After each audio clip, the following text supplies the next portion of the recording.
Check 1 2. Check, check, check, check.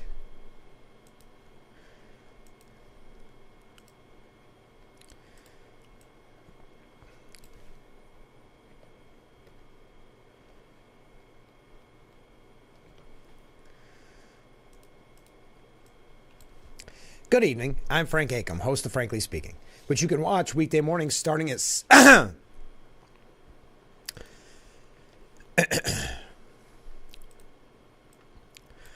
Good evening. I'm Frank Acom, host of Frankly Speaking, which you can watch weekday mornings starting at 6 right here on WYDC TV, Big Fox.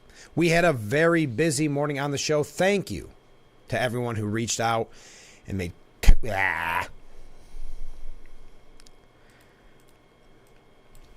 Good evening. I'm Frank Acom, host of Frankly Speaking, which you can watch weekday mornings starting at 6 right here on WYDC TV, Big Fox. Thank you to everybody who reached out on the program this morning. We had a great conversation. We had so much to talk about. Of course, protests. We talked about the Trump hush money trial. We talked New York State issues and so much more, and I appreciated all the comments. If you're new to the show, first of all, it's 2 hours long now. This has been started about 2 months ago now. So we go 2 hours starting at 6 a.m. every weekday. The other thing you should know is the number on the bottom of the screen. You can reach out at any time, 24/7. Leave me a voicemail or text message, and we try our hardest to bring up all of the comments on the program. Also, I would encourage you, if you know someone that maybe is running for elected office, or you're saying, boy, I'd really like to hear from my mayor or my town councilman or whatever the case may be, reach out to that number and make the suggestion. I can't guarantee we'll get the interview, but we'll try our hardest. And as we near primary and then election day, we'll have a lot of amazing guests. And we do have some fantastic guests lined up this week. So you have to tune in for the Steuben Senior Services Fund interview section of our program. But I would recommend that you just tune in every weekday morning starting at 6 for the full 2 hours of Frankly Speaking. Tomorrow we will have a busy show. We'll update you on the hush money trial and so much more. So please tune in every weekday morning starting at 6 for Frankly Speaking, only on WYDC TV. Big Fox. We'll see you tomorrow morning.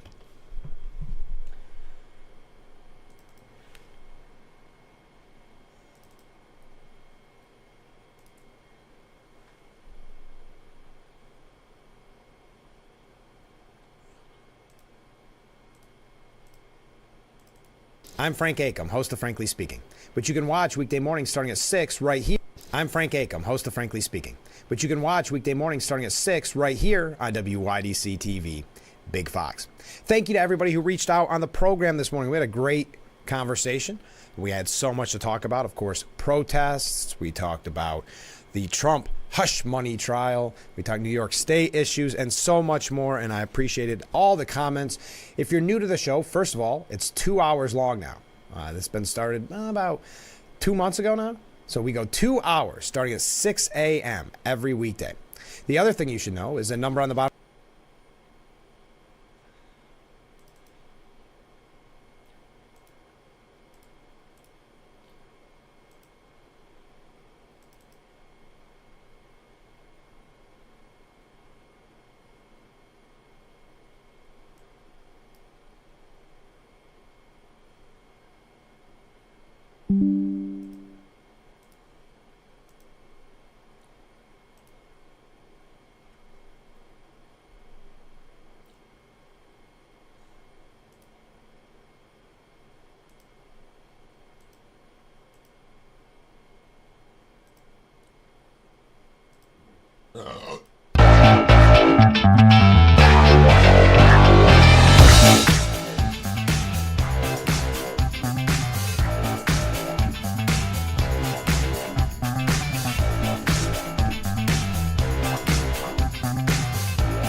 Well, good morning and welcome to Frankly Speaking here on WYDC TV Big Fox. I'm your host, Frank Acom, and we are broadcasting live from the Hesselson studio here on Market Street in Corning. We have a lot of comments from over the weekend to catch up on. We're going to talk a little bit about protests, Israel in general, the hush money trial, some New York State issues.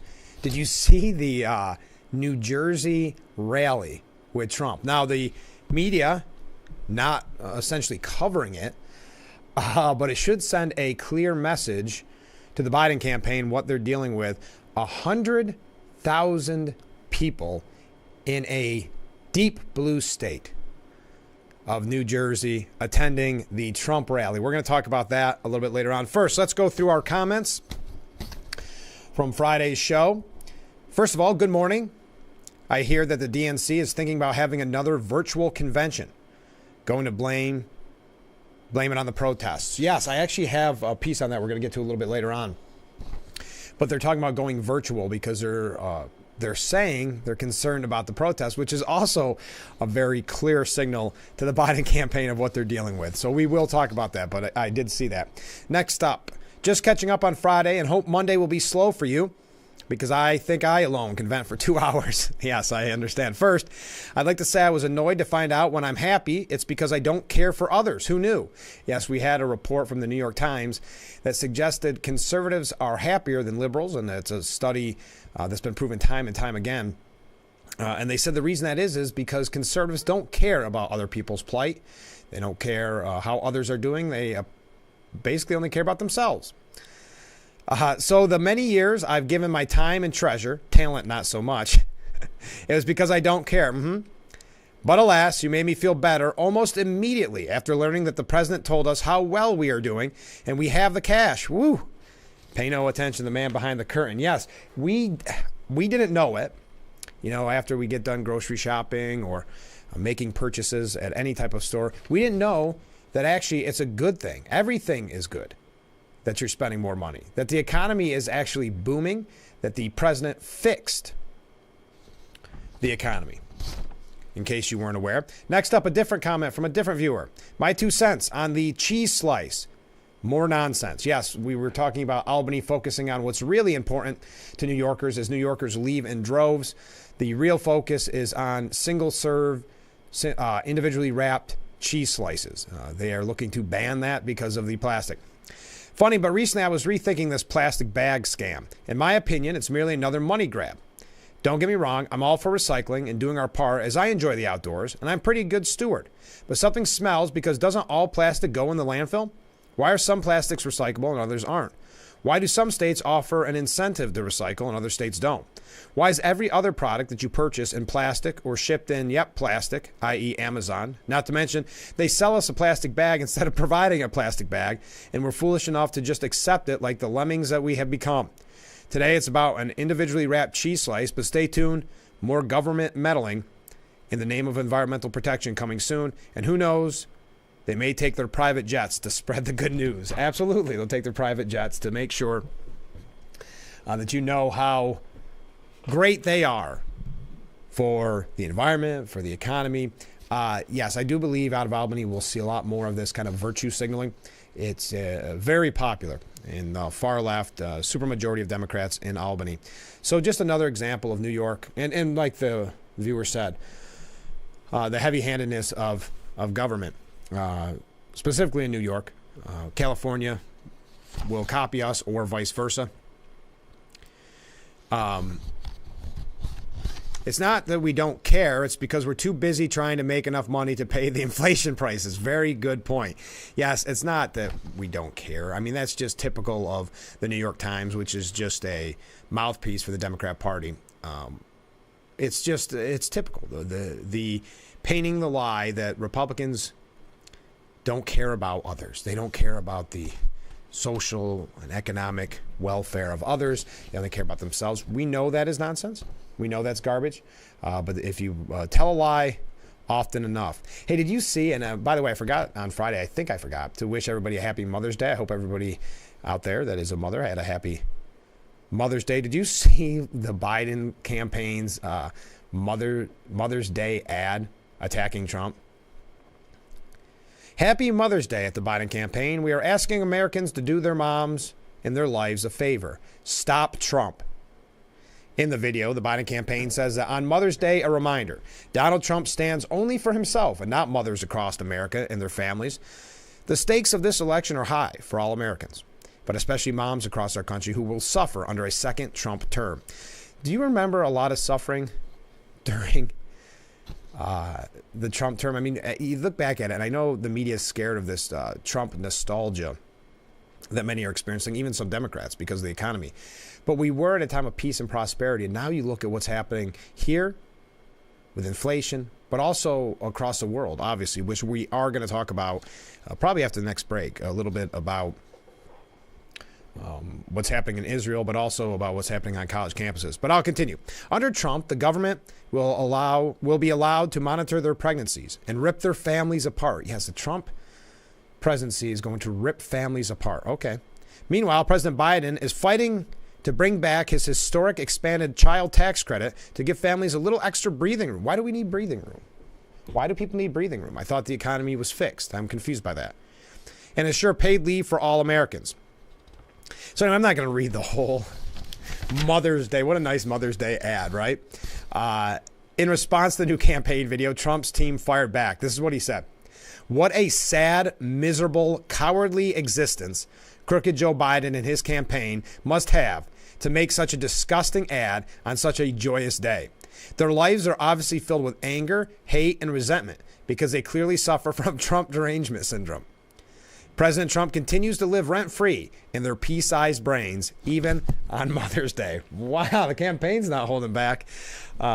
So that's, and to piggyback on that, you know, we talked about it extensively last week, but the idea that the President Biden has said that he fixed the economy, that everything's okay. Never mind what you're experiencing. Never mind what you're feeling. Never mind what your bank account looks like or your wallet looks like after you go to the grocery store.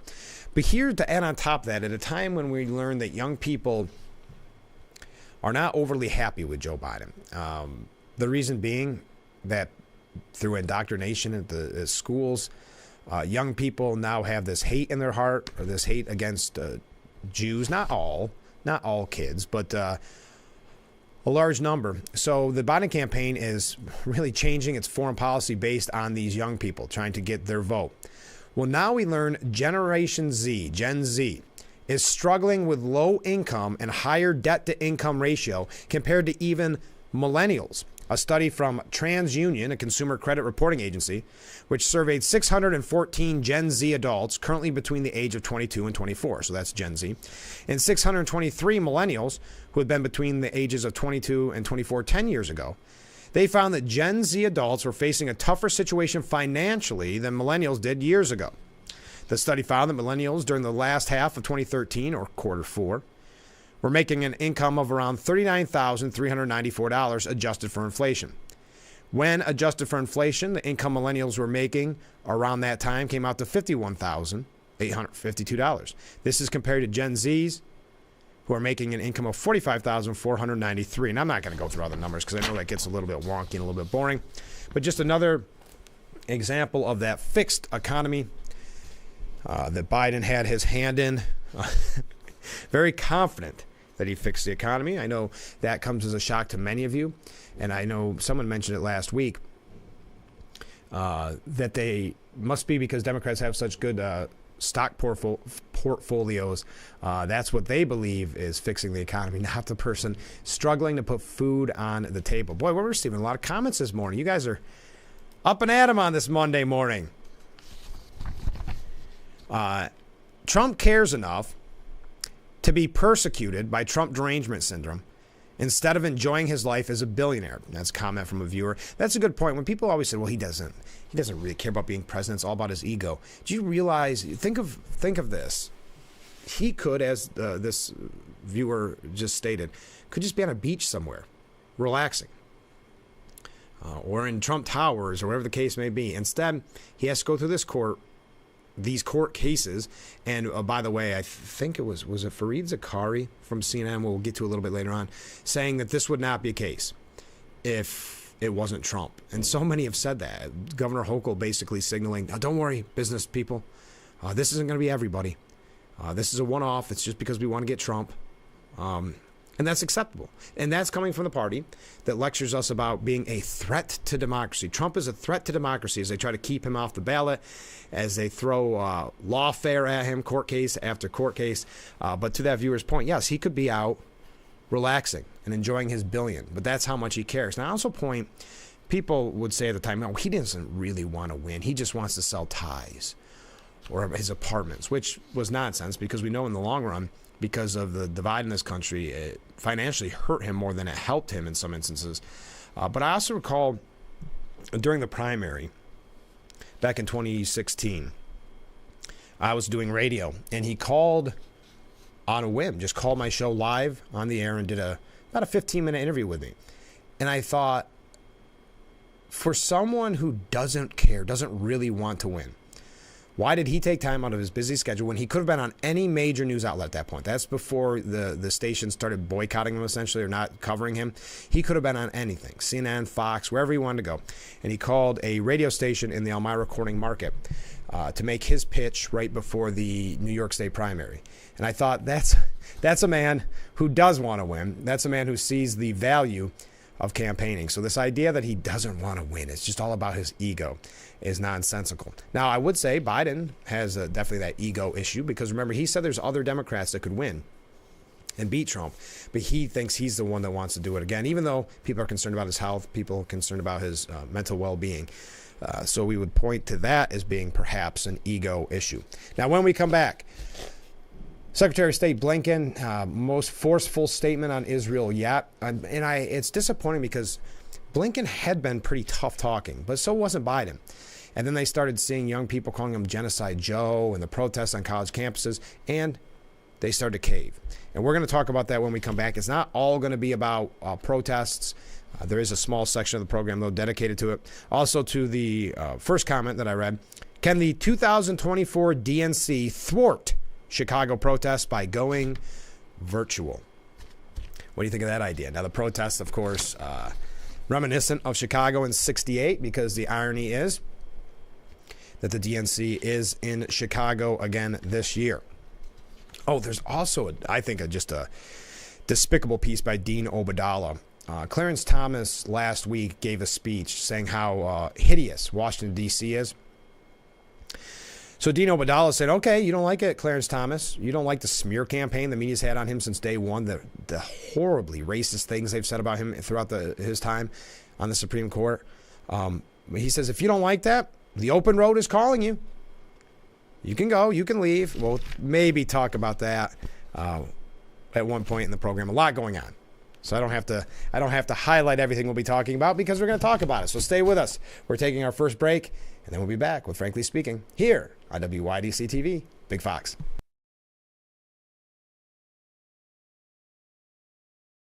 Isn't your wellness important?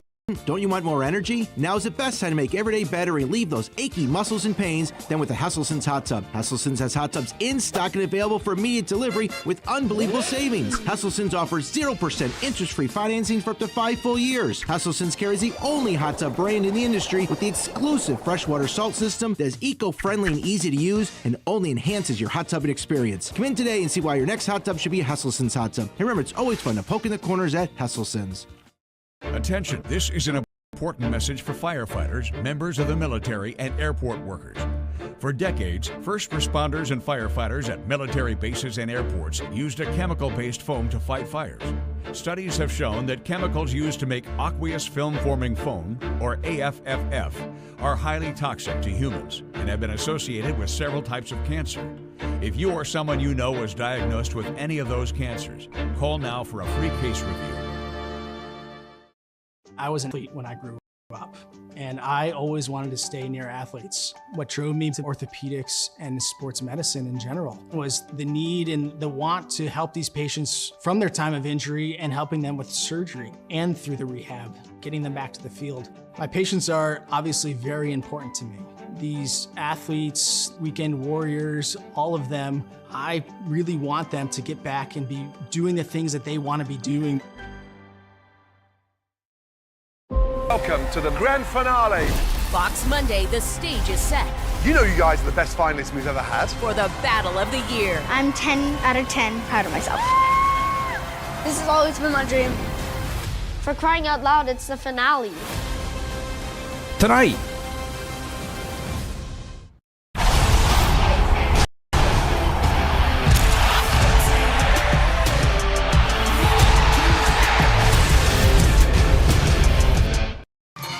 Something with a diamond in it. Diamondback rattlesnake. It's in the name.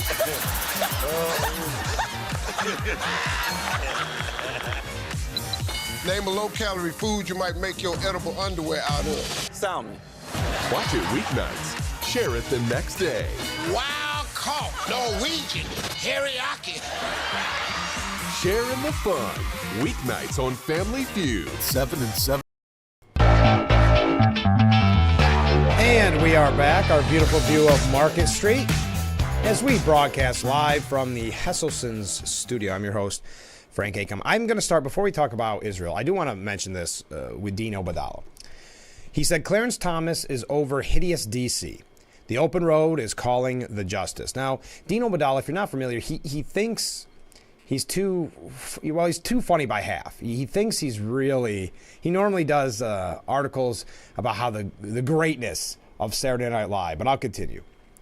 Thomas, taking a page from former President Donald Trump's over-the-top victimhood, equated the criticism with wartime bombing. Quote, they don't bomb you necessarily, but they bomb your reputation or your good name or your honor. And that's not a crime, but they can do as much harm that way. Thomas capped this off by calling Washington a hideous place. Now, imagine if the media, this is why they've got it so made on the Democratic Party. Imagine if the media covered Dino Badala the way they've covered Trump or Clarence Thomas, or let's say they covered Biden the way they've tried to attack and ridicule Clarence Thomas and Trump. But to say that Trump's over-the-top victimhood, they've literally used the judicial system to attack the nominee for the Republican Party for President of the United States. They've got it so easy. They're such hypocrites that they can't even see what it would be like. I mean, Biden's campaign literally writes to the media and says, take it easy on me. You guys are being mean, when he's been treated with kid gloves. It's true that in recent years, the justice has been rightfully criticized for his ethically questionable actions. Pundits, me included, have been relentless in calling out Thomas's ethical issues, from accepting lavish gifts from GOP megadonor Harlan Crow to his refusal to recuse himself from cases related to the January 6th attack on the Capitol, despite his wife Ginny's personal efforts to help Trump overturn the 2020 election results. See, that's how they're doing this now, folks. She went to a Trump rally. And if you've ever been to a Trump rally or you plan on going to one, they are trying to equate all Trump rallies with January 6th, because she was not at the January 6th rally. She was at, the way I understand it, was at other Trump rallies. It's not as if she was storming the Capitol. But they're going to do that with all rallies. So keep that in mind. I'm not trying to discourage you from going, but they believe every rally that Trump holds, even though he packed in 100,000 people over the weekend in New Jersey, every one of those people are a threat to democracy in their mind. And I notice he isn't calling for the judge in the hush money trial to step down, even though his daughter is a powerful DNC, what's the word? A consultant for the DNC, essentially. But in the sea of despair for Thomas comes a shining ray of hope. John Oliver, yes, the comedian host of the Emmy award-winning HBO show Last Week Tonight with John Oliver, has come to Thomas's rescue with a generous offer. See what I mean? Dino Badala loves highlighting shows that no one cares about and making them more important than they actually are. On his show, after Oliver detailed the litany of ethical issues surrounding Thomas, the comic directly addressed the justice, saying, "We have a special offer for you tonight." The comedian then delivered the terms. "We are prepared to offer you $1 million a year for the rest of your life if you simply agree to leave the Supreme Court immediately and never come back." Now, before you or Thomas dismiss this as a comedic barb, Oliver made it clear this was a concrete offer, explaining this is not a joke. If you watch our show, you know jokes aren't really our thing. This is real. $1 million a year until you die. But wait, there's more. Oliver also offered Thomas a $2.4 million motorhome as part of the deal. Then it goes... Then they go on to mock and ridicule. He does. Dino Vidal mock and ridicule Thomas. But there goes my nastiness, as Thomas would call it, for calling out the ethical issues by a sitting Supreme Court justice who rules on cases that affect business interest as well as many facets of our life. Let's get back to what should make Thomas happy. Oliver's offer. Now the bad news. Thomas was that when Oliver made him this generous offer, he noted that Justice had 30 days to respond. Obviously, that time has passed. So he's bringing up a show from February. This passes as news and opinion pieces on CNN. Keep this in mind, is what we're dealing with.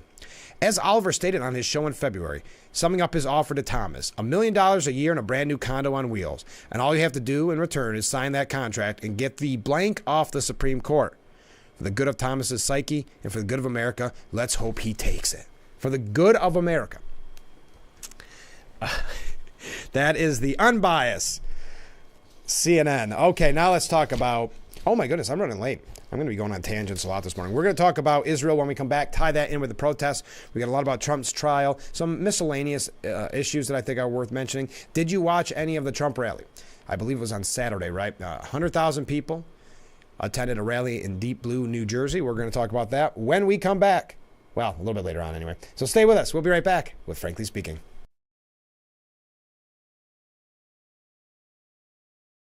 If you or a loved one regularly used hair relaxers or straighteners and were diagnosed with uterine, ovarian, or endometrial cancer, you may be entitled to significant financial compensation. I've used hair relaxers for years. I had no idea they could cause cancer. Chemical hair relaxers and straighteners have been linked to serious conditions, including several types of cancer. How do I know if I have a case? Call 844-292-6222 and consult with one of our attorneys to find out if the products you used are part of the lawsuit. Your eligibility will also depend on how often you use these hair products and your specific cancer diagnosis. If you regularly used hair relaxers or straighteners and were diagnosed with uterine, ovarian, or endometrial cancer, call us now. Call 844-292-6222. How much will it cost to talk to an attorney? There is no fee unless we win your case. Call 844-292-6222 for your free case review. Your Pioneers are back for another great season of baseball. Home opening game is Friday, May 31st at 6:30. Hilliard Corporation and Southern Tier Custom Fabricators present Fireworks Night, Friday, May 31st. Get your tickets early. Call 607-734-2690. Elmira Pioneers, a baseball tradition since 1888. Fireworks, fireworks, fireworks! I'm Marian Burt. I've lived here for 70 years, but I do fine right here in my house, and I want to be here as long as I can be. And I feel comfortable knowing that if something happened to me, someone would know because of the cameras that are installed in various spots in my home. That has been a wonderful gift to me to be able to have that security and that support from Full Circle America, and that's what it's all about. Pascal, she's gone. It is Braun. Braun might be the guy, but I gotta build our case. You're suspended, all of you. I'm running out of time. She knows too much. Tomorrow. The Fox Sports app is your sports app. Your teams, your highlights, your scores. Get more of what you want.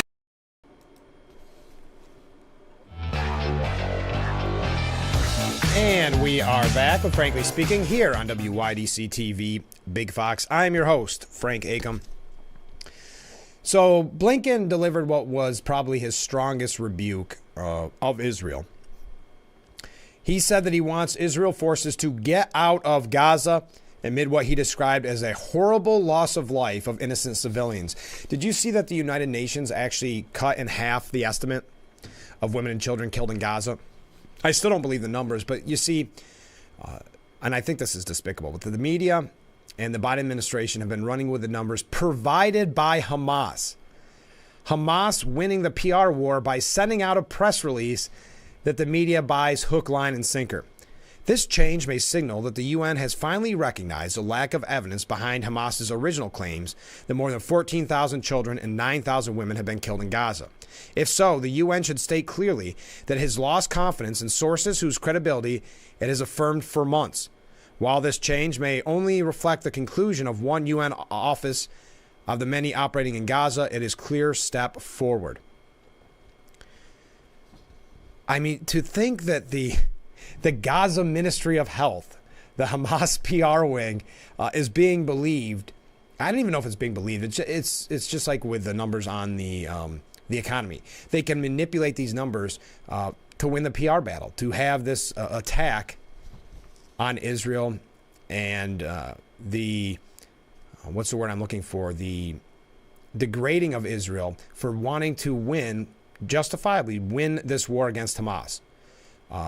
Remember, there was a ceasefire on October 6th. That's important to remember. So Gaza Health Ministry admits flaws in casualty data.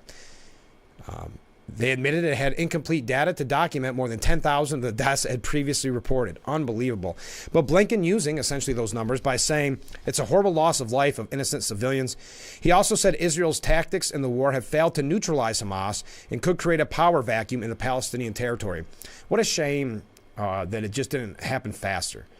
That instead of trying to kind of placate us here in America, that Benjamin Netanyahu just didn't go in right away and wipe Hamas off. Wipe Hamas out. When asked about the U.S. withholding high payload bombs to Israel, America's ally, Blinken said, "We believe two things. One, you have to have a clear, credible plan to protect civilians, which we haven't seen. Second, we also need to see a plan for what happens after the conflict in Gaza is over." And we still haven't seen that because Because what are we seeing right now? We're seeing parts of Gaza that Israel's cleared of Hamas, where Hamas is coming back, including in the north. As we look at Rafah, they may go in and have some initial success, but potentially at an incredibly high cost to civilians, but one that is not durable, one that's not sustainable. And they will be left holding the bag on an enduring insurgency because a lot of armed Hamas will be left, no matter what they do in Rafah, or if they leave and get out of Gaza. So we believe they need to do. Then you're going to have a vacuum, and a vacuum that's likely to be filled by chaos, by anarchy, and ultimately by Hamas again. So don't try to wipe Hamas off the face of the earth because maybe they could come back. That's the winning strategy from the Biden administration.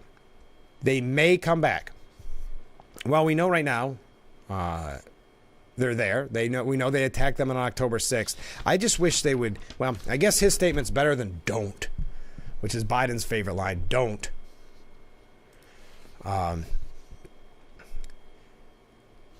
Next up, he also said, Israel has not acted in a manner that's consistent with international humanitarian law.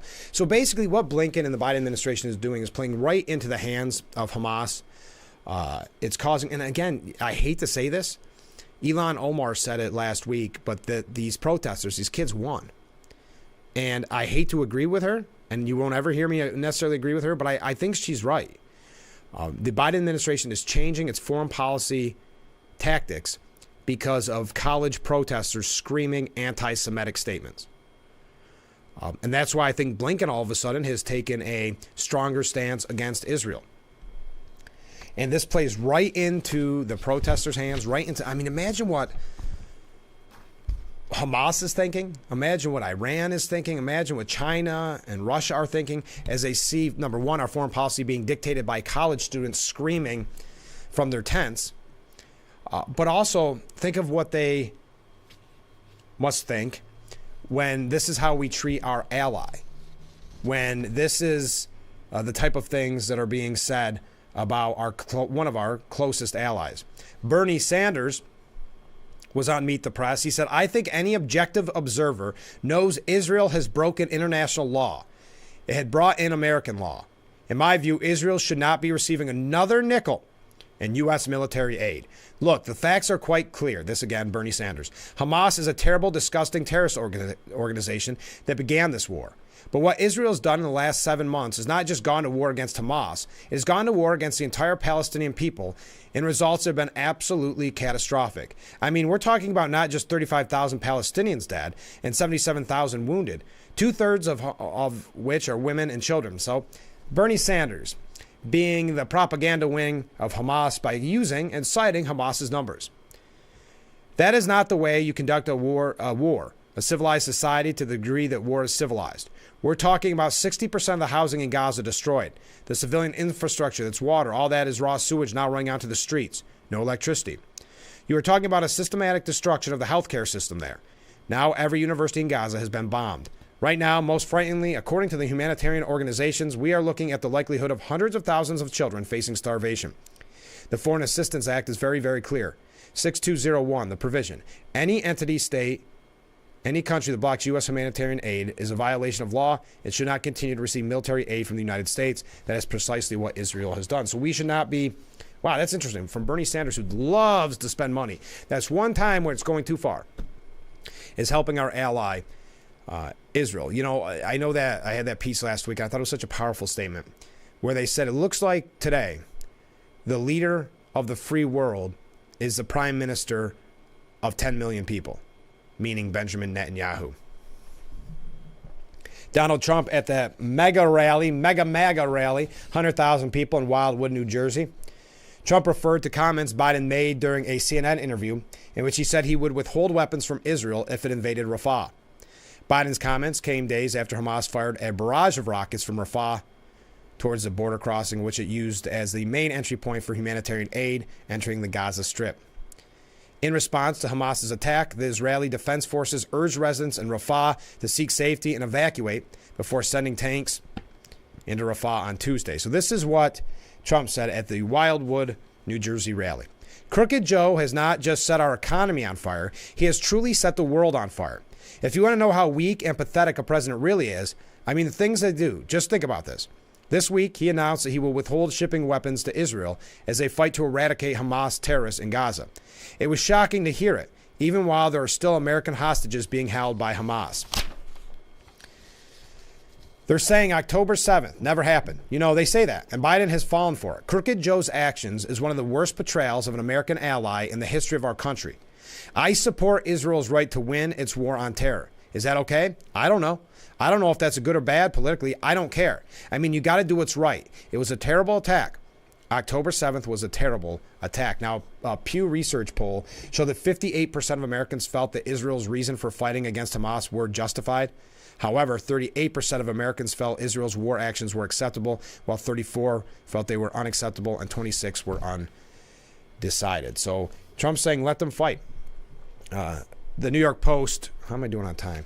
The New York Post editorial board said, bravo to Senator Lindsey Graham for proving that Israel still has loyal friends in Washington, despite Biden freezing key military aid and other administration hostility. On Thursday, Graham introduced a resolution co-sponsored by 47 other GOP senators, slamming Biden's announcement and demanding that Biden fulfill Israel's military aid request. Not only would this prevent the Biden administration from using weapons as leverage, it forces Democrats to vote on the issue and make their position clear. Do you stand with Israel or not? This follows Graham's Wednesday grilling of Defense Secretary Lloyd Austin and Joint Chiefs of Staff Chair General Charles Brown about the delay in arms shipments, making the stakes plain. Israel's enemies want to kill all the Jews, and you are withholding weapons from them? I wonder if Chief of Staff Chair General Charles Brown feels that everybody's always picking on him. Meanwhile, in the House, Representative Beth Van Duyne introduced a bill to require transfers of some weapons to Israel within 30 days of procurement. A host of Republicans, including Ted Cruz, Tim Scott, Tom Cotton, and Joni Ernst, ripped Biden and his cowardly betrayal, with Graham accusing the president of trying to wrench control of the war from Israel. Quote, I got one message for Israel. Don't let them do it. And kudos to the 24 House Democrats who also slammed Biden's betrayal last week. But shame on all New York Democrats, aside from Representative Richie Torres and Tom Suozzi, who are hiding out or even praising the president. Ex-President Donald Trump is on the case too, telling the 100,000 gathered at his Saturday rally in Jersey, I support Israel's right to win its war on terror. The slam, then he said, is that okay? I don't know if that's good or bad politically. I don't care. Got to do what's right. That slam was spot on. Spooked by the nationwide anti-Israel protest, Biden is doing what he does best, placating progressives in the false belief that it serves his political need. And that is what makes this so frustrating and infuriating, that we are making foreign policy decisions based on these whiny kids that are screaming anti-Semitic things, hateful things at their fellow students, and those who decide to shut down your commute by closing bridges, or you may have seen over the weekend, disrupting traffic at, I think it was Disney World or Disneyland. We'll talk about that in a moment. But the urgent question now, will Senate Majority Leader Chuck Schumer quash Graham's resolution or start living up to his endless brags of being Israel's leading guardian in Congress? Yeah, he gave up on that a long time ago when he badmouthed Israel. Not that, what, a couple months ago. All right, we got to take another short break. Stay with us. We'll be back with Frankly Speaking here on WYDC TV, Big Fox.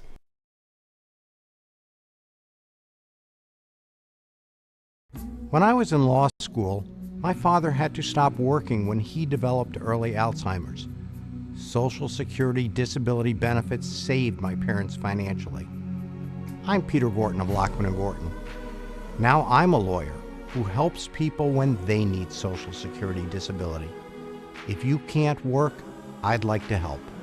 For a free consultation, call Lockman & Gorton toll-free 1-800-698-0567. Attention, if you were a loved one regularly used hair relaxers or straighteners and were diagnosed with uterine, ovarian, or endometrial cancer, you may be entitled to significant compensation. I've used hair relaxers for years. I had no idea they could cause cancer. Chemical hair relaxers and straighteners have been linked to serious conditions, including several types of cancer. If you used hair relaxers and now have uterine, ovarian, or endometrial cancer, call now to see if you qualify. There's no fee unless we win your case.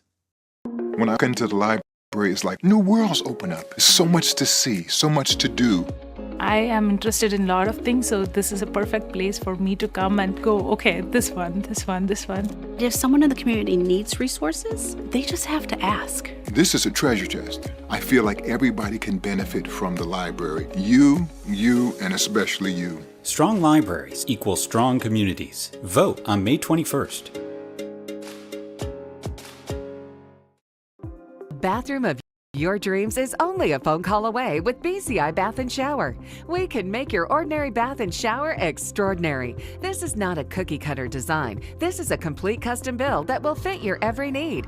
It's never been easier or more affordable than right now to get the bathroom of your dreams. We have the best monthly programs in the industry with payments as low as $99 per month or no payments, no interest for 18 months with approved credit. The hardest part of your new bathroom is gutting and building the tub and shower. If your bathing area is old, there could be damage behind the walls and possible mold and mildew, which can be a serious safety issue. At BCI, we don't cover a problem, we fix it. Call now to get a never-clean glass-treated door with the no-track system at half off for the first 50 callers. Factory-trained, certified installers made in the USA and discounts for seniors and military. Call 800-704-1798. That's 800-704-1798. And we are back with Frankly Speaking here on WYDC TV Big Fox. I'm your host, Frank Aiken. We're broadcasting live from the Hesselson studio.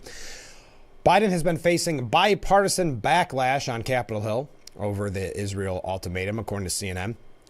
Republican Senator J.D. Vance was on CNN this weekend saying, on the one hand, they're saying too many Palestinian civilians have been killed, while on the other hand, they're depriving us of the precision-guided weapons that actually cut down on civilian casualties. So if you're worried about Palestinian casualties, the stated policy here actually doesn't make a ton of sense. As I mentioned, Lindsey Graham called the ultimatum the worst decision in the history of the U.S.-Israel relationship. Rick Scott of Florida said the decision sends a horrible message for Israel and claimed that the president is unfortunately now part of the pro-Hamas wing of his party. On Friday, a group of 26 House Democrats sent a letter to Biden saying they are deeply concerned about the message the administration is sending to Hamas and other Iranian-backed terrorist proxies by withholding weapons shipments to Israel. The group of House Republicans, led by Representative Josh Gottheimer of New Jersey, also requested a briefing from the White House to get more information on Biden's decision, as well as how and when aid appropriated by Congress for Israel will be delivered. Well, it's good to see some Democrats, but I mean, look at some of the rhetoric that they're using. I mean, quoting Hamas's numbers. It is amazing. Now, protests have started to dwindle a little bit, according to AP News, but as predicted here on the program, college graduations were marked by defiant acts. Yes, you had numerous graduation ceremonies disrupted, people bringing their Palestinian flags, screaming during the graduation, pushing their anti-Semitic message. A tiny contingent of Duke University graduates opposed pro-Israel comedian Jerry Seinfeld speaking at the commencement in North Carolina. You may have heard that, yelling "Free Palestine." Now, I'm not sure how Jerry Seinfeld would be able to bring peace to the Middle East. I'm not sure if he is either. Some waved the red, green, black, and white Palestinian flag. The small student protest Sunday at Duke's graduation was emblematic of campus events across the U.S. after weeks of student protests resulted in nearly 2,900 arrests at 57 colleges and universities. Police escorted graduate families past a few dozen pro-Palestinian protesters who tried to block access to Sunday evening's commencement for Southern California's Pomona College after demonstrators set up an encampment last week on the campus. Yes, they've changed. We've had numerous stories of this, how they've changed their graduations. The University of Southern California told its valedictorian, who publicly backed Palestinians, that she would not deliver her keynote speech at its graduation ceremony because of security concerns, and later canceled its main graduation ceremony. And it goes through all the lists here. We don't have to go through all of it, but Jerry Seinfeld was booed by anti-Israel protesters who walked out of his commencement speech. What does that really prove? So you just missed your graduation? Now, it seems, if you watch the video, that Seinfeld appeared to receive support from the majority of the crowd. Once the cheers eased up, several boos and shouts of Free Palestine could be heard erupting through. Well, there's no surprise here. And then they go on to quote, no, never mind. That's a different piece. We talked about this. It's a perfect opportunity to feed this narcissism. These young people are pushing a controversial topic because they think it makes them cool, so they can preach this hate, this anti-Semitism. And where's the best place to do that? At a crowd at graduation. Because then everybody, all your classmates, all their families know that you care the most, that you're the most hateful towards Israel. And that makes you the cool one at a time when being the most aggrieved, being the most offended is the popular cool thing to do. And that's why this is spread. How many of these young people even know what they are protesting? Virginia Commonwealth University had dozens of graduating students walk out because the speech was given by Governor Glenn Youngkin as he took the stage. Video of the Saturday morning incident shows throngs of graduates getting up from their seats and leaving the Greater Richmond Convention Center as the Republican governor began talking. A few could be heard cheering the students on. The governor, who also received an honorary doctorate of humane letters at the commencement ceremony, kicked off his speech with a shout out to all the mothers ahead of Mother's Day. He did not acknowledge those leaving and carried on with his speech. The dissenters marched around the perimeter while chanting, "No books, no peace, let the knowledge increase." Oh, that's a new one. No books, no peace, let the knowledge increase. I don't get that one. And disclose, divest, we will not stop, we will not rest. Later, a group of graduates, many still in their graduation gowns, ended up in a park and chanted, "The people united will never be defeated." Now, I normally pick on these protesters because it never seems like they have new chants, but I do have to say, no books, no peace, let the knowledge increase. That's a new one. I'm not saying that in a positive way. It's just a new one. So, yes, more of these protests. No surprise. Police had to cuff 150 pro-Palestinian protesters. What pro-Palestinian protesters mean is anti-Israel. Let's not beat around the bush. Police cuff 150 anti-Israel protesters on a Manhattan bridge. I don't understand the end game in this, folks. Could you explain it to me? I know it gets attention. Again, this is about narcissism. This is about ego, just like the kids disrupting graduation, missing their graduation so that they can protest what's happening in the Middle East. But so that's already inconvenient for the parents and the kids that just want to go through the graduation. But think about you're driving home and you can't make it home because anti-Israel protesters are blocking the bridge. Does that make you say, boy, now I understand their plight. Now I'm going to join their cause? Of course not. But it's all about this narcissism. It's about feeding their egos. Cops took 150 anti-Israel protesters into custody on the Manhattan Bridge Saturday afternoon as they trekked from Brooklyn to Manhattan, blocking traffic. The protesters met in front of the Barclays Center around 2 p.m. before splitting up into groups, with one group marching northwest of the bridge.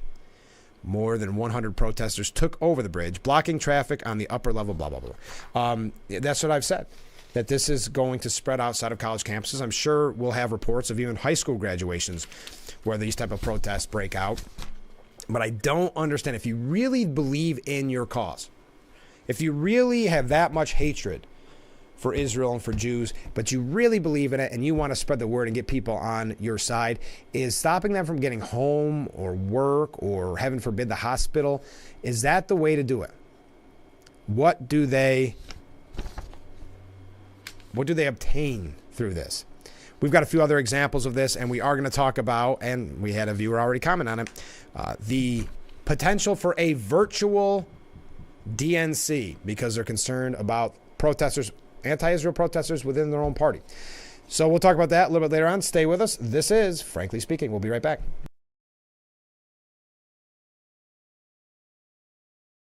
Isn't your wellness important?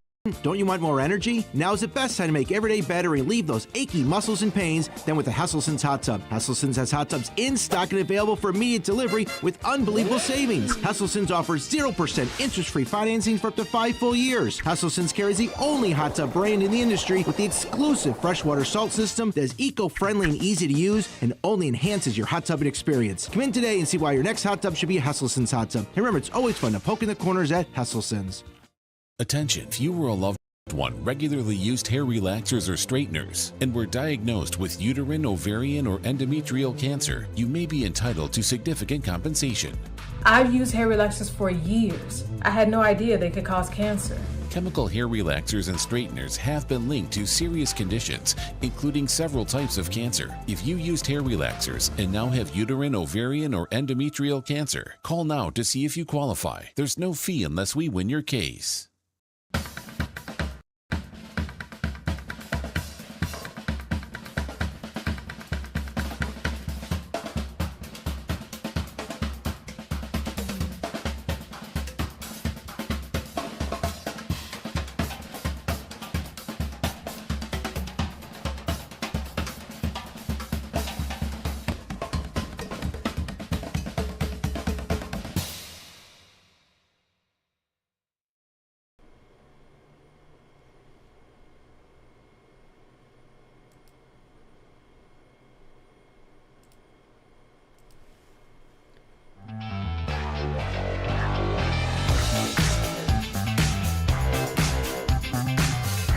And welcome back to Frankly Speaking here on WYDC TV Big Fox. Couple comments here from viewers. Peace, commerce, and friendship with all nations, entangling alliances with none. That's Thomas Jefferson. It is impossible to be beholden to the American people and foreign states at the same time. Another viewer saying, I just got to thinking, and I don't know if history books include the story of what occurred at the end of World War II when the United States dropped 2 atomic bombs on Hiroshima and Nagasaki. We exterminated millions of innocent civilians in an effort to eradicate the rising sun. I don't remember reading in my history book back then about protests in the street, let alone at the major universities around the country. Interesting, isn't it? Thank you for those comments. Anti-Israel agitators arrested near Disney World after creating traffic nightmare. Who is this winning over? Yeah, it's again about narcissism. If you see their mugshots, they're smiling. They're probably sharing this mugshot on social media as we speak. Fox 35 in Orlando reported that troopers with the Florida Highway Patrol responded to the scene and found 3 women holding Free Palestine signs while blocking traffic in the westbound lanes of Interstate 4 at exit 67. The 3 women, all in their 20s, were taken into custody and arrested before being transported to the Orange County Jail and charged with misdemeanor refusal to obey a police officer. After the incident, police discovered 2 vehicles parked on the ramp to the interstate, which were then towed away from the scene. On one of the banners read Free Palestine and had a Mickey Mouse emblem between the 2 words. Now imagine if you're saved up all year, maybe more than 1 year, to take your kids to Disney World. And they're so excited, and you are then trapped in traffic because of 3 people screaming about Palestine. What would How would that make you feel? Would it make you want to hate Israel as well as these protesters do?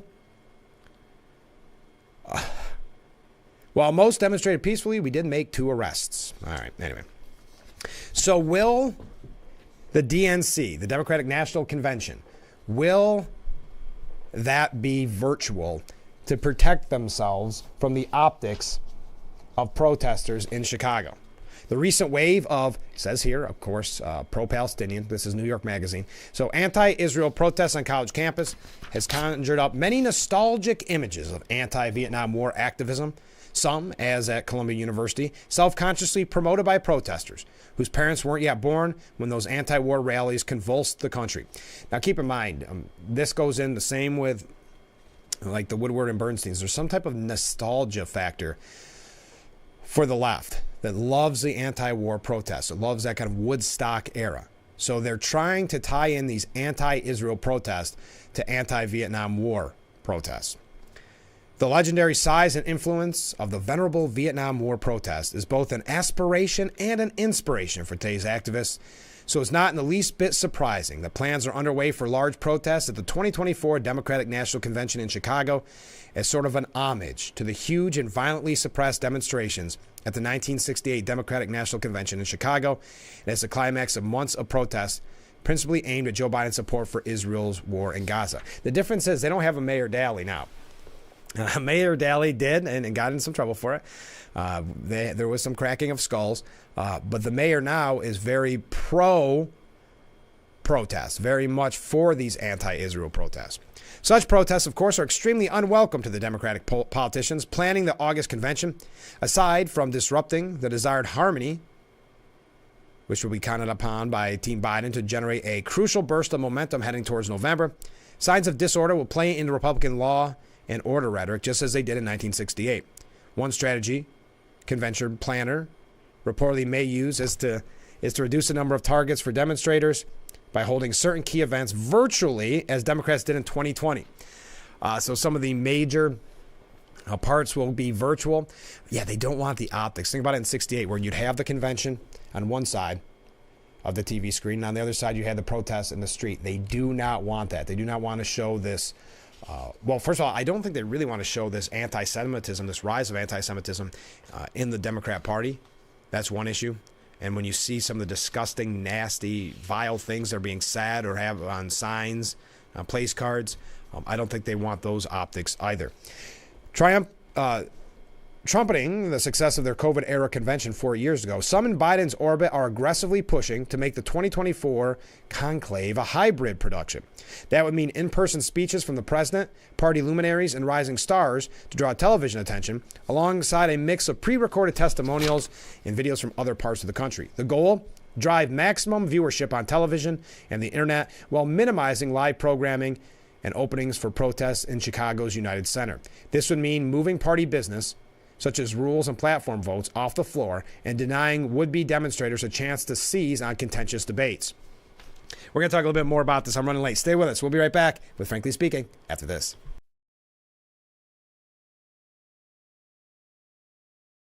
Hi, I'm Adam. And I'm Aubrey. For over 40 years, the Blaze Alexander family dealerships have been making car buying easy, affordable, with respect for your time. And we do that by treating all of our customers like family. By making sure you get the lowest rates, biggest discounts, and most for your trade. By providing clean, comfortable, and convenient service. By offering the largest selection of new and pre-owned vehicles every day. Visit a Blaze Alexander family dealership, where we're taking the deals the other guys won't. Rated the hearing aids of 2023 by Forbes, the Audien Adam 2 series offers superior sound quality and functionality for a fraction of the price. For just $189 a pair, the Adam 2 features 4 different hearing modes for all types of hearing loss. It packs crystal clear sound, a nearly invisible design, and is even rechargeable. I actually like them better than my old $5,000 hearing aids. They're so comfortable, I forget I'm wearing them. And the sound is amazing. The Adam Pro 2 is our smallest hearing aid yet, featuring advanced background noise cancellation, and is the world's first hearing aid with built-in UV cleaning that kills 99% of bacteria. I could not believe how my hearing and life changed. Without seeing a doctor or having a hearing test. Join over 500,000 happy customers today and get the hearing you deserve. Call 1-800-434-9816 or go to audionhearing.com to get your pair of Audion hearing aids starting at just $189. And we are back with Frankly Speaking here on Big Fox. A couple comments from viewers. You made a big to-do about those two women protesters when they included a Mickey Mouse sticker. Didn't they infringe on Disney's copyrights? And couldn't they file suit? Yeah, I'm surprised Disney doesn't. Disney's very strong on copyright infringements, but it was actually three women. 26-year-old Isabella Gianosa, 24-year-old Mai Trong, and 24-year-old Jenny Nguyen. Yes, maybe that's one way to go after them. So back to, another comment from a different viewer. How are they supposed to do virtual protesting? That's a great point. If you're just joining us, they're thinking about going virtual with the Democratic National Convention this summer because of potential protests. Decentralizing convention events or even moving them out of Chicago would frustrate the hopes of protesters for a dynamic 1968-style confrontation in close proximity to delegates, party officials, and Joe Biden himself. As protest planners made very clear, they want to be within sight and sound of the DNC and share it in its media coverage. Dispersed and recorded convention events will make that more difficult. If convention planners do move in this direction, it will undoubtedly spur complaints that Team Biden and other Democrat wire pullers are suppressing dissent in order to paper over very real internal party differences over U.S. support for Israel's war in Gaza. Wow. No real chance of winning here. Indeed, those complainers might include the progressive mayor of the host city, Brandon Johnson, who has been jockeying with Illinois governor and national law enforcement political figures for control over preparations. If there's any mayor that understands the value of protest and demonstration, it's me, Johnson said. Without protests and real demands of a government, people of color and women do not have a place in society, he said. What these disputes over parade permits and demonstration sites may obscure, however, is the extent to which the old-school convention staging that protesters crave had already become painfully obsolete before the pandemic conditions of 2020. Comparisons to the 1968 Democratic Convention should suffice to make it clear how very much has changed since then in ways that make a 3 to 4 day live event with debates and deliberations absurd. In 1968, there was still some doubt eventual nominee Herbert H. Humphrey, who did not enter a single presidential primary, would win the prize when the opening gavel fell, and many delegates and delegations were free to push the party in a different direction. 3 other active candidates, including future Democratic nominee George McGovern, had their names placed in nomination. In 2024, every delegate will either be a product of the primaries, all won by Biden other than America Samoa, or an ex officio delegate from the Democratic establishment. Anyway. So if the Hamas attacks of October 7th, the Israeli invasion of Gaza, and the U.S. support for Israel's conduct of the war had never happened, Democrats would have been fully justified in refusing to go back to a pre-pandemic model of conventions that no longer make any sense at all. Indeed, some of us publicly hope that conventions, as we knew it, would die a natural death once Democrats made the leap to a purely artificial, made-for-TV event that wasn't held at all in the supposed host city of Milwaukee. Now, thanks to the struggle for and against the right to protest at the DNC, we could ironically see young anti-war protesters champion a return to the baby boomer era of national political conventions, even as old Joe Biden and his team try to move things along into the 21st century. All right, enough about that. Keep those comments coming in. Thank you to everybody who's reaching out. We do not have a Stu Ben Senior Services Fund interview today because we had so much to catch up on over the weekend. We're going to talk a little bit about Trump's 100,000 person rally. A few last things here about the anti-Israel protests.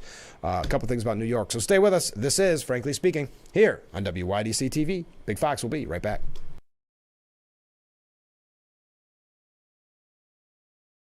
Looks like y'all got a lot of stuff here in your water. You're never gonna believe it, but this can filter up to 60 different contaminants from your water. It's all about cleaner drinking water. Dude, that's good water. And that's good water. Now that's good water. That's good water, eh? No matter where you live, there's a Culligan water expert nearby.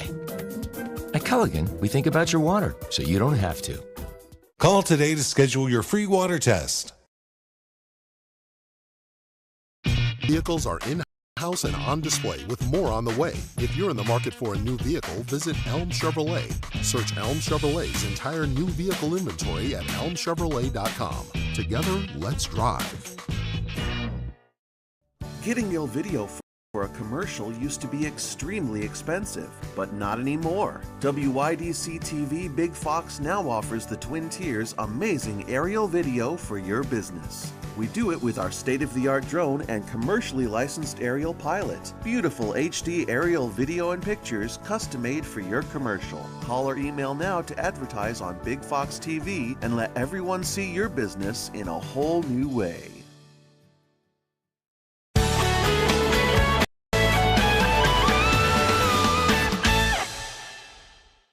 Welcome to the grand finale.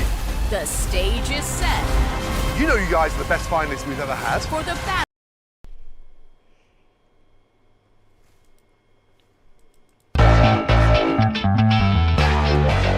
Hour number 2 of Frankly Speaking here on WYDC TV Big Fox. Thank you to everybody who joined us this morning as we broadcast live from the Hesselson studio here on Marcus Street in Corning. Just wrapping up our discussion on the anti-Israel protesters. Democratic Senator Chris Van Hollen ripped in to Hillary Clinton and her dismissive criticism of the protesters. Chris Van Hollen dinged Hillary Clinton for being quite dismissive in recent comments, questioning the knowledge and perspective of anti-Israel protesters who have stormed college campuses across the country. Last week, Clinton went on MSNBC's Morning Joe and derided some of the protesters, saying they, quote, don't know very much at all about the history of the Middle East or, frankly, about history in many areas of the world. Van Hollen contended that many of the student demonstrators had legitimate concerns. I thought the Secretary Clinton's comments in that regard were quite dismissive of students' concerns about the awful humanitarian crisis and high civilian death toll in Gaza. I believe that the great majority of the students are protesting are following very closely what's happening in Gaza. They see that there's a very high civilian death toll, again, using Hamas's number there. Kind of interesting. The left turning on the left. Now you have Jamal Bowman, who's said some very anti-Semitic things, believed that the charges of rape were propaganda, those type of things. Now he's got fierce competition who is sharply criticizing his stance on Israel. The war in Gaza is reverberating all the way through North Bronx and Westchester County, defining the most competitive primary an incumbent House Democrat is facing anywhere in the country. That's where Representative Jamal Bowman, remember he pulled the fire alarm, who got to Washington 4 years ago by winning a primary against one of Israel's then most adamant defenders in Congress, is now facing a major challenger of his own, driven in part because of his criticism of Israel that his opponent says has put squad-aligned politics ahead of what his district wants. Bowman became a central figure in talking on Israel for the first day after October 7th, almost immediately supporting a resolution calling for a ceasefire that made no mention of Hamas or the return of Israeli hostages. By December, he was standing with hunger strikers outside the White House, upping his criticism of the actions in Gaza. He has called Israel an apartheid state, and in a video that surfaced of him speaking at a demonstration in November, said it was propaganda and a lie that Hamas raped Israeli women in the October 7th attack, though he later attempted to clean up that remark. He's gone far enough out that even the left-leaning Israel advocacy group J Street withdrew its endorsement of Bowman in January. Shelley Mayer, a state senator whose district largely overlaps with the congressional district, initially backed Bowman. Bowman's response to the Hamas attack convinced her to switch and now endorse Westchester County Executive George Latimer. Wow. So a little left on left protesting. Alvin Bragg can help end the protest violence by throwing the book at the perps. Now, he's obviously too focused on Trump and this political persecution and prosecution. Manhattan District Attorney Alvin Bragg has never been shy about being an activist prosecutor who uses the discretion of his office to decide what behavior Manhattan will put up with and what behavior it won't. So it's up to Bragg whether the Columbia University lawbreakers who escalated their protests to violence will face consequences, or whether we can expect much more behavior as it goes unpunished. The allegation emerging from the Columbia chaos of 2 weeks ago are disturbing, and I'm not going to go through all of that. You can find this for yourself at the New York Post. But basically what they're saying is, hey, if Trump's case proves anything that Bragg wants to, he can throw the book at anybody he wants. Was breaking into Hamilton Hall a crime that carried human collateral damage or a victimless protest? It's Bragg who has discretion to decide and determine what kind of city we live in. Now, let's get away from the protest so you can comment on this or any issue as we move along. You see the number on the bottom of your screen. Thank you for all the likes. Thank you for all the comments. CNN's Fareed Zakaria admitted over the weekend what we all knew, that this hush money trial would not happen if it weren't Trump's name attached to it. This coming from CNN, far left CNN. The trials against Trump, this is Fareed Zakaria, the trials against Trump keep him in the spotlight, infuriating his base, who sees him as a martyr, and even may serve to make him the object of some sympathy among people in general who believe that his prosecutors are politically motivated. This happens to be true, in my opinion.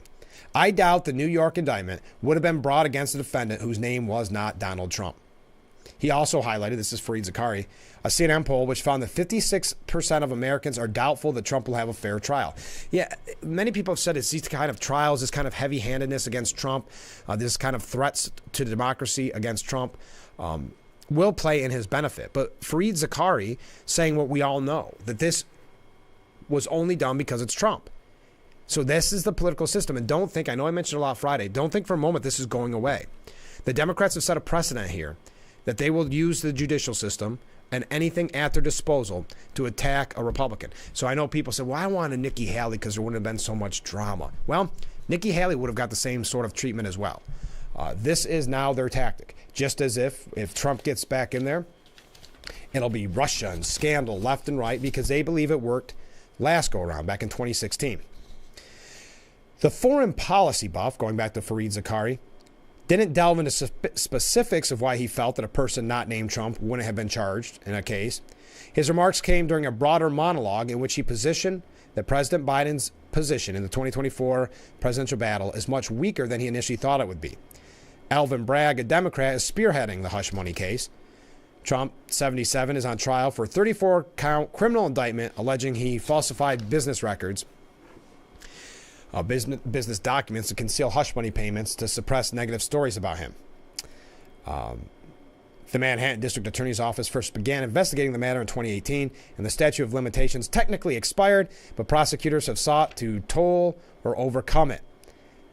Trump has denied any wrongdoing and pleaded not guilty. Yes, keep that in mind, too. I know Jonathan Turley's been doing a great job on this, reporting on this, but these aren't, first of all, they have not even really given a crime that's been committed. Also, what is being charged, statute of limitations has expired. They're doing it anyway. So Fareed Zakaria is right in this instance. CNN right every once in a while. I doubt the New York indictment would have been brought against a defendant whose name was not Donald Trump. Now, Stormy Daniels, and I'm sure you're going to be grateful for this, the Stormy Daniels part of the trial is over. Today, we're looking at Michael Cohen.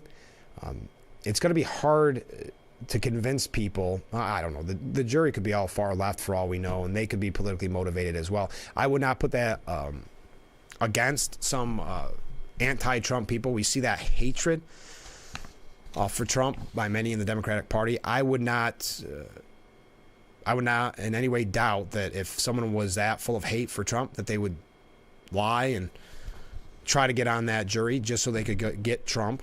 But Michael Cohen, back to that, has no credibility. But you'll see the media trying to defend him and try to build him up. I don't know if it'll work with the jury. Prosecutors said Friday that they plan to call only 2 more witnesses in this trial. One of the 2 final witnesses will be Trump's former lawyer, Michael Cohen, who is reportedly expected to begin testifying Monday.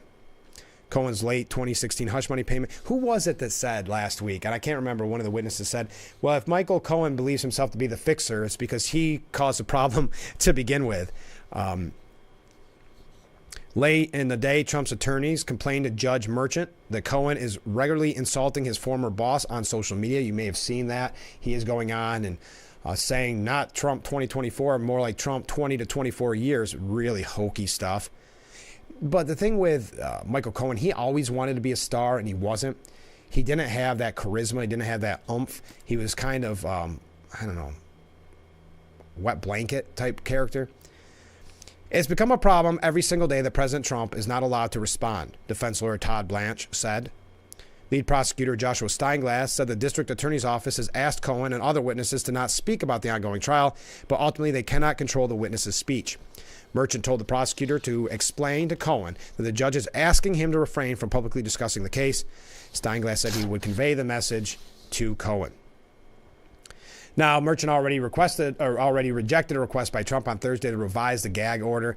Yeah, you've seen this time and time again. First of all, denying their motion to not have Stormy Daniels testify. Then the judge says, well, boy, I can't believe you let her talk about some of those things. That might have went too far. I mean, this judge is so corrupt and so biased. And if you look at all the things, and this was actually CNN that put it together, all the bad things witnesses have said about Michael Cohen. David Pecker, former head of the National Enquirer, said Cohen was prone to exaggeration. Former Trump aide Hope Hicks said Cohen liked to call himself a fixer, a role she said was possible only because he first broke it. That's what it was, Hope Hicks.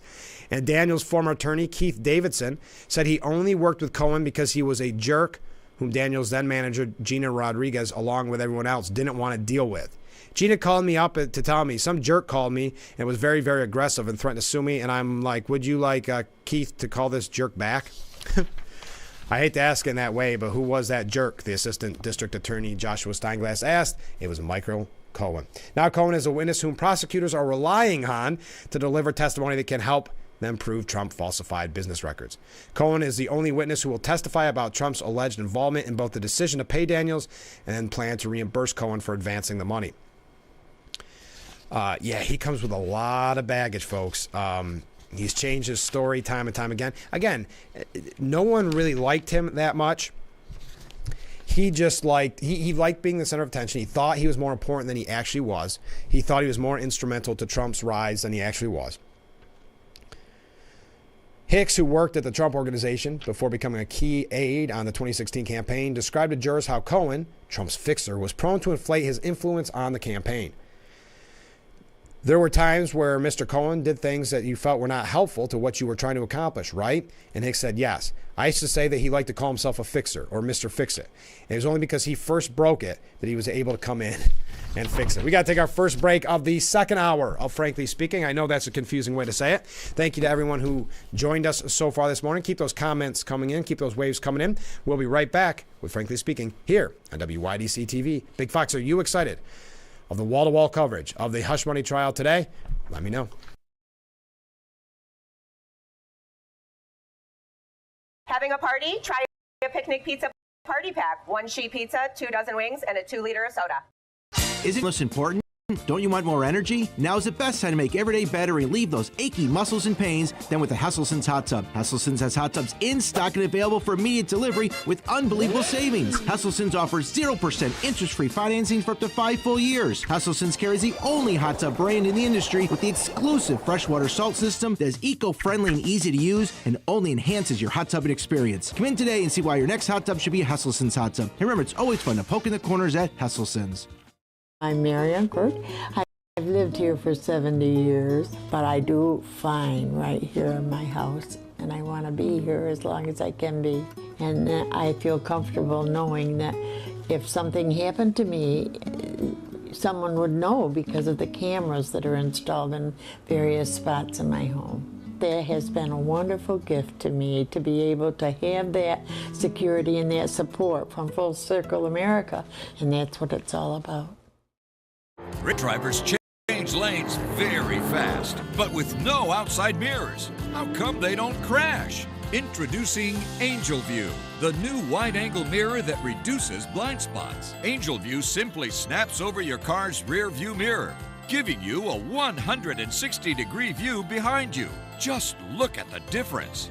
Look, ordinary rear view mirrors are small and flat, but Angel View has a huge mirror with curved glass. This convex shape allows you to see both blind spots with one glance. And with our Pro Edition special coating, it's anti-glare at night. Get your Angel View now for just $19.99. But wait, Angel View may be discontinued. Due to rising costs, Angel View is stopping manufacturing effective immediately. Once the current inventory is gone, it's gone forever. Order now.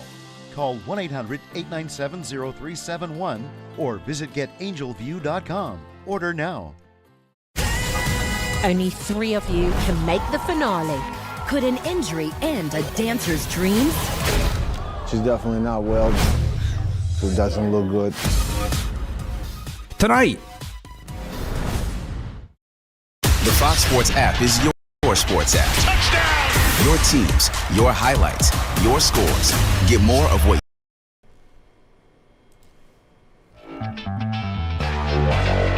And we are back, broadcasting live from the Hesselson studio here on Marcus Street in Corning. Two things. First of all, Senator Bob Goldbar Menendez, his trial starts today as well. So we'll probably talk about that a little bit tomorrow. Also, I was thinking about this. You can already see they're not going to cover Trump rallies like they did back in 2016 because they made a mistake, right? In their mind, he was such a joke. It was such a circus that they were showing it to get a big laugh. And then the message started resonating with the voters, and they realized the mistake they made. That's why I don't believe there'll be a presidential debate, because they'll be able to say, well, we don't want to give Trump that platform. Well, anyway, Trump packs in 100,000 people to Blue State, New Jersey on Saturday. 100,000 people. And I couldn't find it anywhere. I know you can watch it after the fact, like on YouTube and like that, but it was not on any of the major outlets that I saw. Now, maybe it was on Fox. I'm not positive there. Maybe you could fill me in if it was. But 100,000 people. Now think of what that coverage would be like if Biden packed in 100,000 people. Remember the fawning coverage over his $25 million fundraiser with Obama and Clinton? That's the only way he could pack people in, is to have other quote-unquote special guests, some celebrities, some musicians. He needed that. And even that wasn't 100,000 people, but that was a $25 million fundraiser. But that backfired on him, too, because the optics of having that $25 million fundraiser at the same time when Trump was going to the wake of that fallen police officer. But I'll continue. I want to talk a little bit more about the rally when we come, not when we come back, when we get to some other issues. We've got some Bob Menendez information to give you as well. But before that, Jonathan Turley, who does a fantastic job at New York Post, and when he's on Fox News, he said, this may be the week Alvin Bragg's case against Trump falls apart. Even for those of us who have long been critics of the hush money case against Donald Trump and its dubious legal theory, it has been surprising to see that the prosecutors had no more evidence than we previously knew about. The assumption was that no rational prosecutor would base a major criminal case almost entirely on the testimony of Michael Cohen, who was recently denounced by a judge as a serial perjurer peddling perverse theories in court.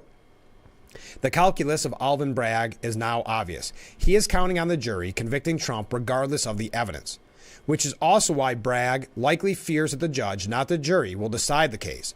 After the government closes its evidence this week, the defense will move for a direct verdict by the judge on the basis that the evidence is insufficient to sustain a conviction. Many of us agree with that assessment. After 3 weeks of testimony, there's still confusion on what crime Trump allegedly committed. And as we heard from Fareed Zakari, if this weren't Trump, this case would not be happening.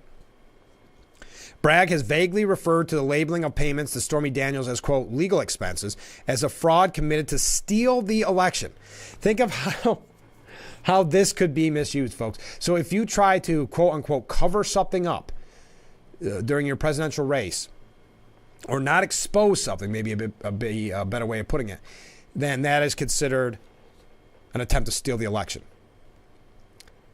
Think Biden could be brought up on charges like this? Do you think any presidential candidate could be brought up on charges like this? However, the election was over when those denotations were made. Moreover, many believe that such a characterization for payments related to a non-disclosure agreement is accurate. Hillary Clinton's campaign claimed in the same election that hiding the funding for the Steele dossier as legal expenses was perfectly accurate. Judge Merchant, in my view, has failed repeatedly to protect the rights of the accused in this case. This again, Jonathan Turley. But if he wants to show he is truly neutral, Merchant should grant the motion for a direct verdict. To prevent that, Bragg has to show Merchant that someone claimed to have evidence directly tying Trump to an intentional fraudulent scheme to conceal a crime. Thus far, Bragg hasn't come close. Indeed, many of his witnesses helped Trump more than they hurt him. Bragg started with the testimony of David Pecker, former publisher of the National Enquirer tabloid, on an uncharged transaction to kill a story of a Trump affair with a different woman.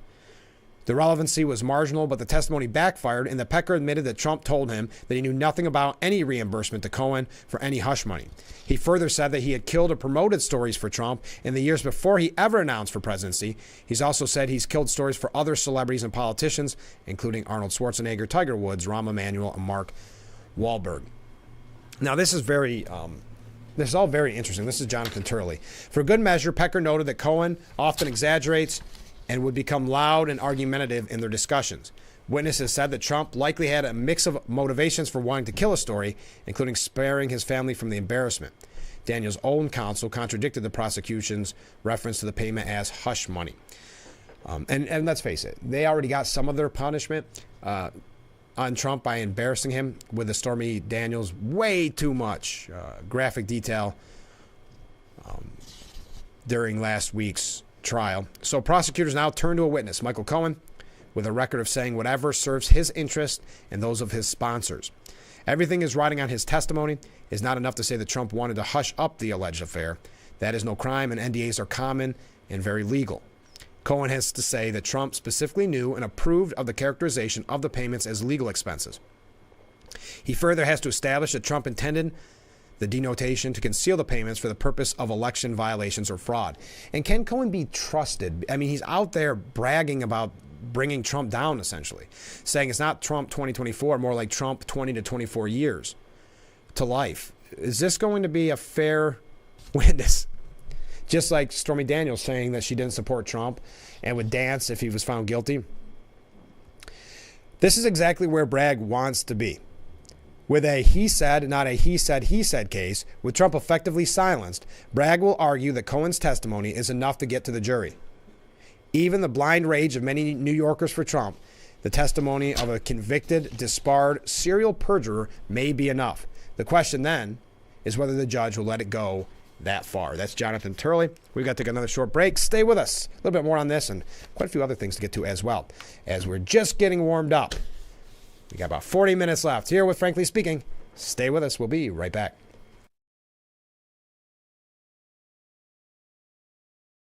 Was your premature baby fed a cow's milk baby formula such as Similac or Enfamil? If so, your child may be entitled to significant financial compensation.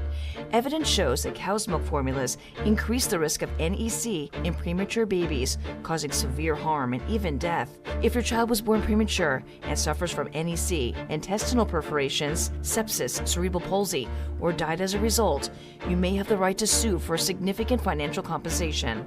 Call now for a free case review. Stop and save at GCP Discount Liquors and Wines. 1.5-liter Cavit Pinot Grigio, regularly $15.99, is on sale for $12.99. Save $2 a bottle with mail-in rebate, or $36 on a case of 6. 1.75-liter Canadian Club Whiskey on sale for $18.99. Save $5 a bottle with rebate, or $48 on a case of 6. GCP Discount Liquors and Wines in Horseheads, the best in service, selection, and price.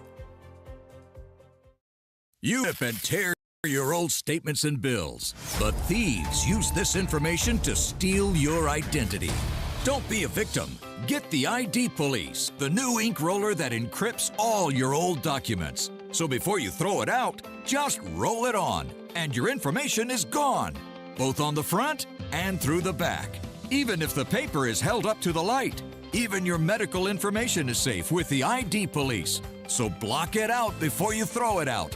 Order now and get your ID Police for as low as $9.99 and get free shipping too. This offer is not available on Amazon, so call or click now to get your ID Police for as low as $9.99 with free shipping. Order now. Call 1-800-898-1002. That's 1-800-898-1002 or visit getidpolice.com. So call 1-800-898-1002. Order now. The Bix website is here now. WYDCTV.com. Local and national news that keeps you informed and involved. WYDCTV.com. Today's weather up to date and in your town. WYDCTV.com. Sports news, local events, and health stories that affect you. WYDCTV.com. The Big Fox website. Your news here now. WYDCTV.com.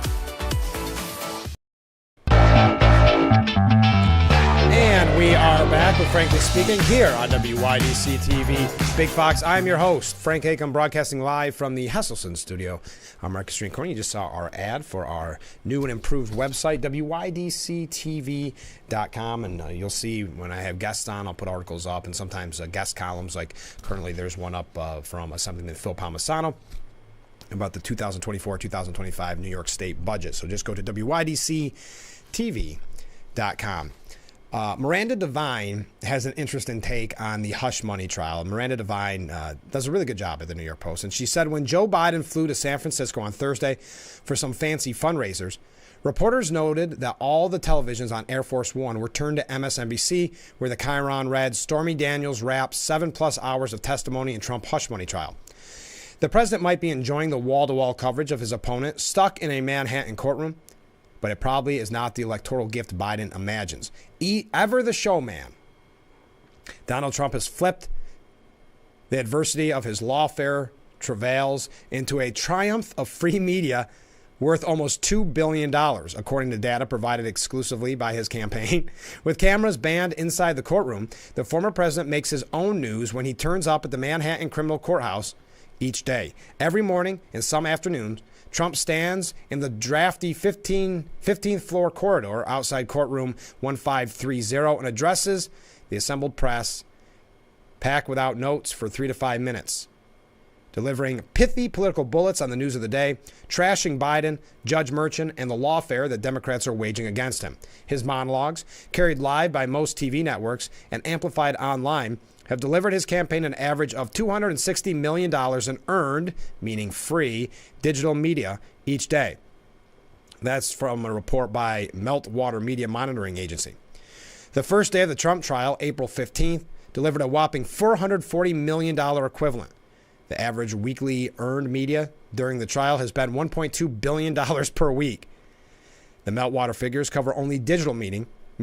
Only on TV, Nielsen ratings showed an initial boost in viewers in the first week of the trial for the most obsessed networks, CNN and MSNBC. Viewership fell in the second week because without cameras in the courtroom, coverage relies on pundits giving breathless play-by-plays of Trump's head movements or lip pursing, breaking news, a new courtroom sketch.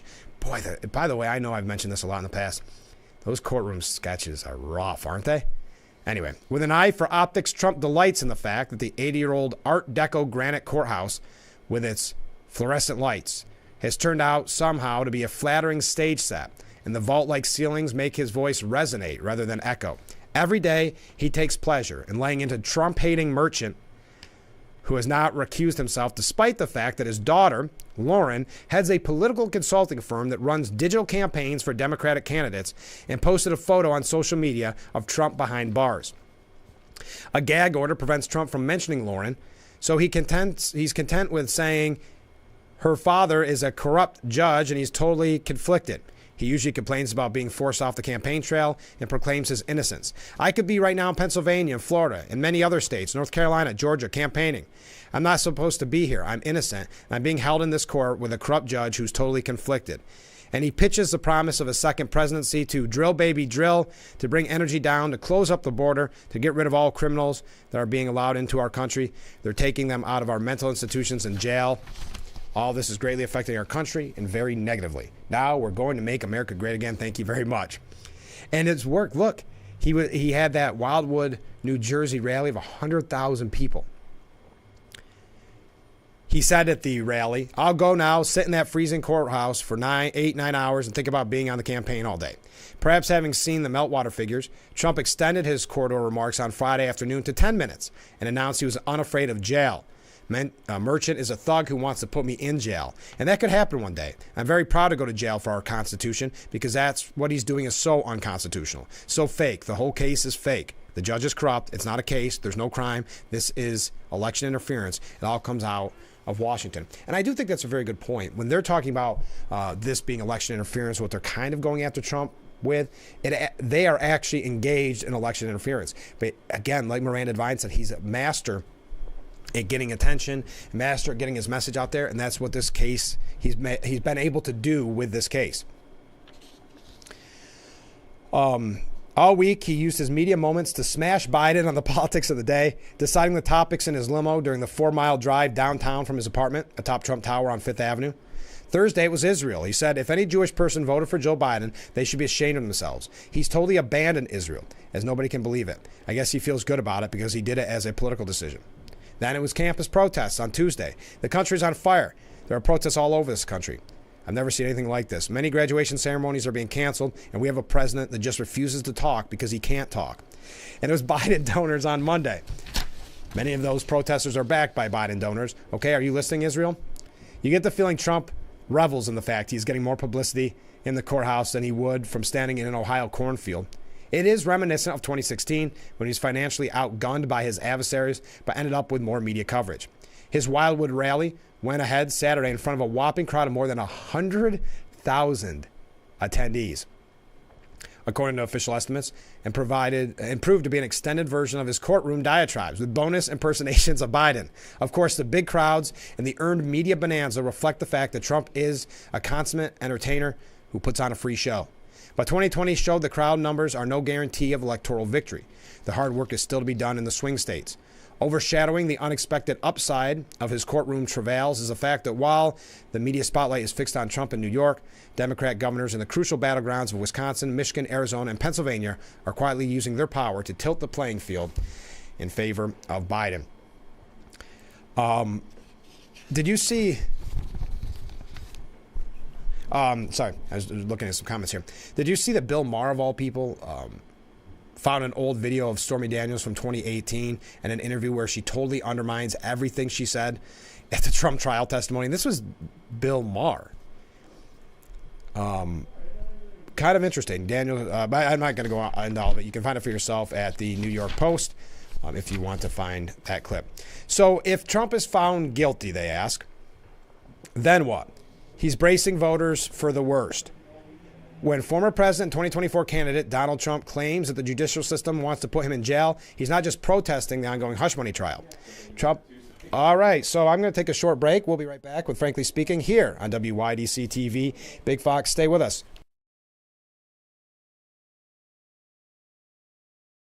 Wow, you found it. I did. The History of Water Part 6? I've been dying to read this. I know, honey. I always wanted that book. At Culligan, we get that most people don't think about water like we do, and that's okay. You see, when we install one of our high-efficiency water softeners, we're thinking about hard water and limescale buildup, so you can just think about longer-lasting appliances and softer skin and hair. At Culligan, we think about your water, so you don't have to. Call today to schedule your free water test. This is an important message for firefighters, members of the military, and airport workers. For decades, first responders and firefighters at military bases and airports used a chemical-based foam to fight fires. Studies have shown that chemicals used to make aqueous film-forming foam, or AFFF, are highly toxic to humans and have been associated with several types of cancer. If you or someone you know was diagnosed with any of those cancers, call now for a free case review. Your wallet is always in danger. Criminals can hack your information without you even knowing. Introducing Slim Mint, an ultra-thin RFID blocking wallet that keeps your cards and cash protected. Slim Mint uses the latest RFID blocking technology to prevent thieves from stealing your info. It's ergonomically designed to optimize space and keep your belongings organized. With the auto-locking Slim Mint, your cards and money stay securely in place. It has a built-in cash clip and a flexible outer band to fit your additional cards and cash. Call or click now and get Slim Mint for just $29.99. Order in the next 5 minutes and you'll get an instant $10 discount. So it's only $19.99. But wait, due to rising costs, this may be your last chance to get Slim Mint at this low price. There's a strict limit of 3 Slim Mint wallets while supplies last. Don't wait, order now. Call 1-800-654-6604. Call or visit slimmintwallet.com. So call 1-800-654-6604. Order now. In a few words. Urkel, glasses. Nerd. It pays to know your nerds. If you guys didn't get nerd with me sitting up here on this show, 25 words or less. Weeknights at 5 and 5:30 on Big Fox. Welcome to the grand finale. The stage is set. You know you guys are the best finalists we've ever had. For the battle of the year. For crying out loud, it's the finale. Tonight.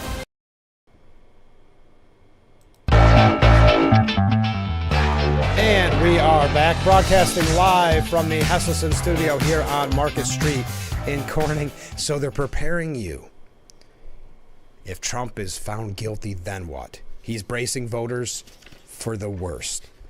And then it goes on to say, I don't see anything good coming out of this for Trump. The question is how much damage it does. What do you think? I think what this, people have said it before, but it makes him a sort of martyr character, because obviously this is lawfare. This obviously is used, as Fareed Zakari from CNN said, that this would not be a court case if it weren't for Trump. We still don't know what crimes are necessarily being talked about here. We also know that the ones that are being mentioned, statute of limitations expire. It's ridiculous. But I think that's why you're starting to see the big numbers of support coming in for Trump, like the $100,000, listen to me, used to talking government here, cash, 100,000 people in deep blue New Jersey.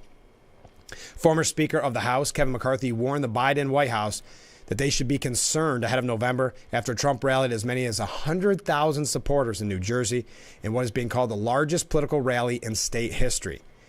McCarthy was on Sunday Morning Futures, to discuss his reaction to Trump's massive rally in Wildwood on Saturday. That was extraordinary, he told Maria Bartiromo.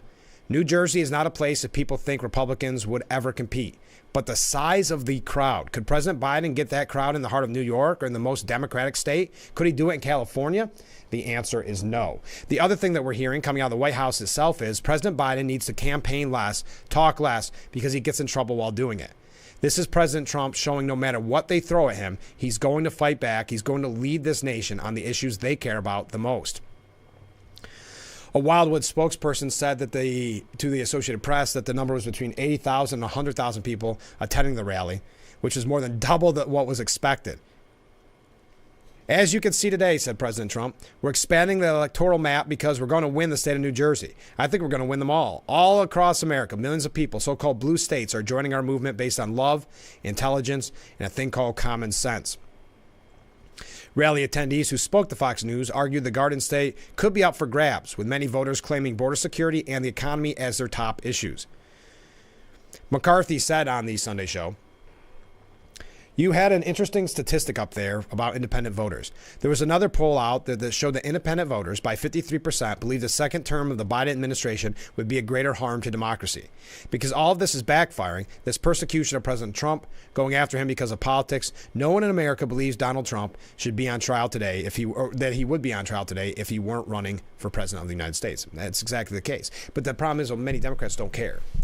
It's never mind what precedent this sets, never mind what it does to our country, because we don't like Trump. So we can talk all we want about being a threat to democracy when the real threat to democracy is this weaponization of the judicial system. But I'll continue. They're coming after our democracy. And it shows last night with that crowd. You got Lawrence Taylor. You have Democrats in the crowd, independents. I would be very concerned if I were the White House today. Meanwhile, former House Speaker reiterated the need for Republicans to unify ahead of the general election. When you stick together, there's nothing you cannot achieve. Don't play into the hands of Democrats. I opposed when 8 Republicans joined all the Democrats to do a motion to vacate, and I oppose it more when Republicans do it today. It is wrong, and let's bond together. Stick out to the issues, what Americans care about the most: the border, inflation, American foreign policy, making our parents have a say in their kids' education, bringing down the price of fuel, making sure the government is not dictating, and this weaponization of government. All right, so that was Kevin McCarthy weighing in on the 100,000 person rally with Trump on Saturday. He mentioned Hall of Fame linebacker Lawrence Taylor. Yes, he was there, saying, I just wanted to say, I grew up a Democrat, and I've always been a Democrat until I met this man right here, meaning Trump. He will not have to worry about nobody in my family ever voting for a Democrat again. Taylor was also joined on stage during the Trump rally with former NFL player Otis Anderson. Don't you just love that guy? Don't you just love that? Anderson said, I tell you, it has been very exciting today. You guys, not one person left here. You're still here yelling and screaming. What do you think, by the way, about Doug Burgum? I know we've talked a little bit about him. He was at this rally with Trump. They seem to be getting very friendly. Do you like that pick for VP? I've got to be honest, I don't know. I mean, I know about Doug Burgum. We talked about him in the past, but I don't know enough as to why Trump seems to be leaning towards him when we seem to have so many good qualified. I'm not saying he isn't, but we have so many good qualified VP potential candidates that I guess no one's going to be happy all the time, and I'm not disappointed if that turns out to be the case. I'm just curious, would that be your number one pick? I'm not sure Doug Burgum would be my number one pick, but then again, I could be. I don't want to sound like I'm being negative towards him. It was just a surprise that his name was in the hunt, that he was in the mix, and now that we see him getting a lot of coverage for being kind of a Trump surrogate, and then he was at that rally, it just raises, not red flags, because that sounds negative too, but just piques my interest. How's that? So do you like Doug Burgum as the VP, or would you prefer to see somebody else? That's my question for you. We had mentioned earlier Bill Maher coming out and playing a video from 2018 where Stormy Daniels basically contradicts everything she said at the trial. Bill Maher also said on Friday's broadcast that the New York Times is just a Democratic Party instrument. Yeah, just like NPR. Bill Maher said the New York Times executive editor Joe Kahn was on the show, or reacted to him, arguing that the paper shouldn't be an instrument for the Biden campaign and only write negative stories about Republicans while writing solely positive stories about Biden by stating that this is what the paper does now. Yeah, look at this. Here's another example. And this ties in. Now, this is Mother Jones, okay? Mother Jones is a far-left publication. They make the argument, like I have said here, that I know that they were going to make. They're so predictable, which is essentially the media, because they can't have Trump win a second term because it's a threat to the country. It's a threat to democracy. So the media should not have to cover this election fair.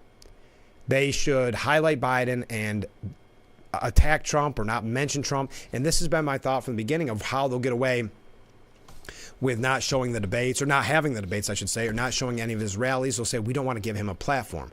But David Korn at Mother Jones says, America is broken and the media ain't helping.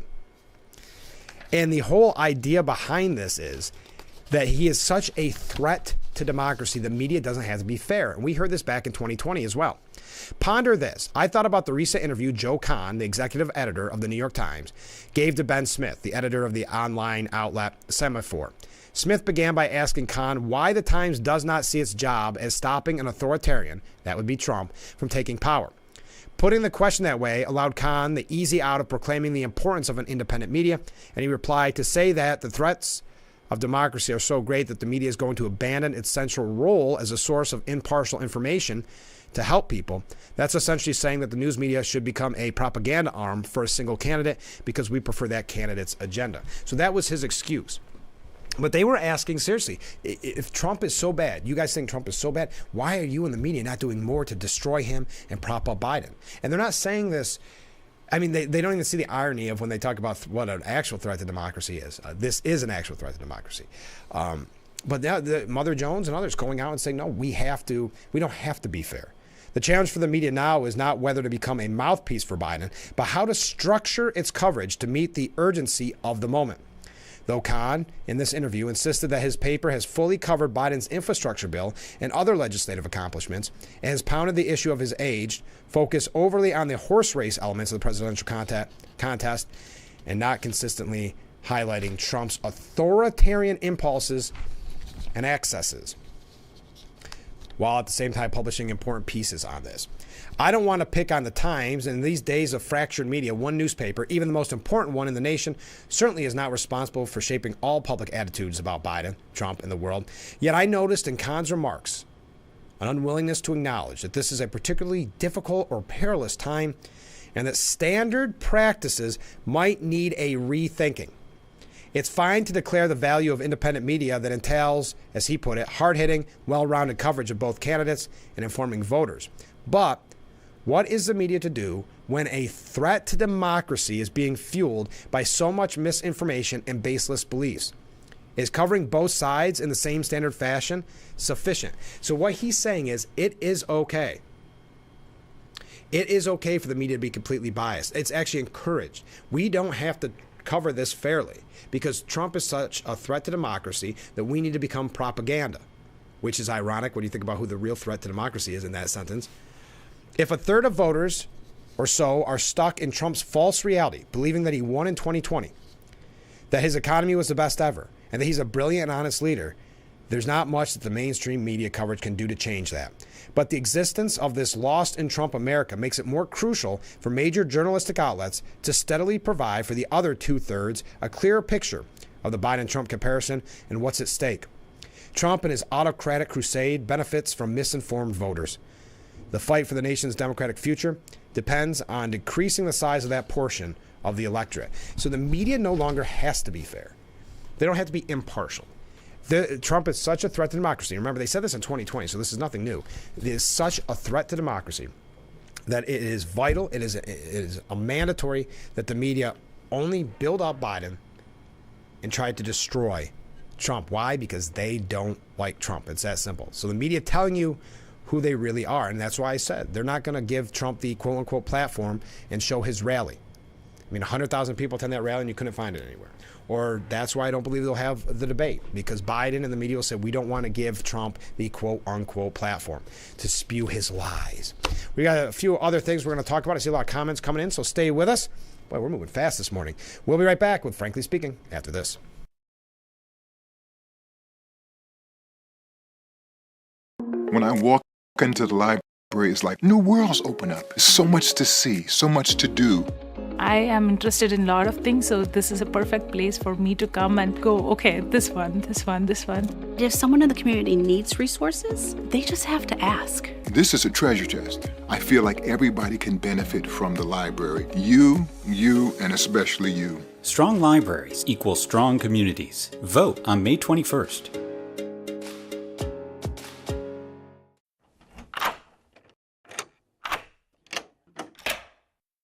I'm Jonathan Lawson. If you're 50 to 85, please listen closely.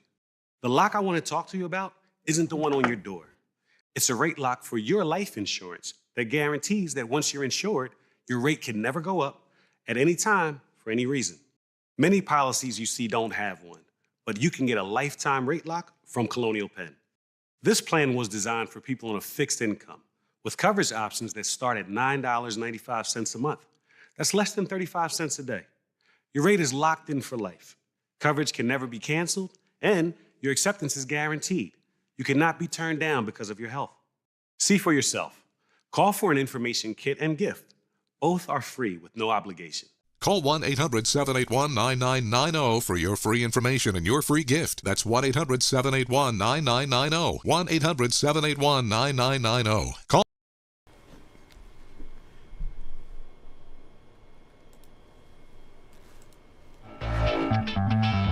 All right, we got a lot of comments to get to. Thank you, everybody, reaching out. You are watching Frankly Speaking here on WYDC TV Big Fox. Here are some of the comments from viewers. I think that while the chatter is all about the Trump trials and Biden's incompetency, the Dems are working on who the actual candidate will be, putting mail-in voting in place, preparing the ballot harvest, working on voting machine programs, endless discussion with the legacy media on how to scare the electorate, etc. And the Republicans are mostly sitting on their hands. Another comment, Burgum, in my opinion, won every Republican debate. Everything he has said also parallels Trump. If he was more well-known, I would say yes. He is a perfect setup for the 2028 election. Interesting, thank you. And I asked the question because he was at that rally with Trump. Was he on your VP list?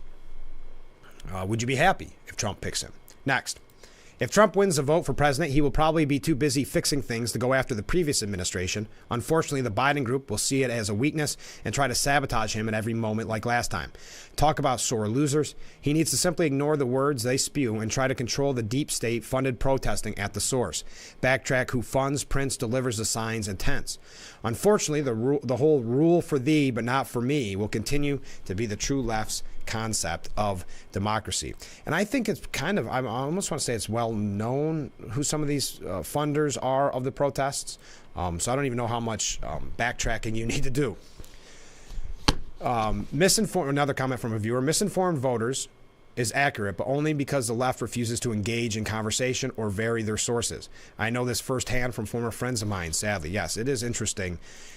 It normally, let's face it, normally results in name calling. There's not the civilized debates, the days of firing line with William F. Buckley.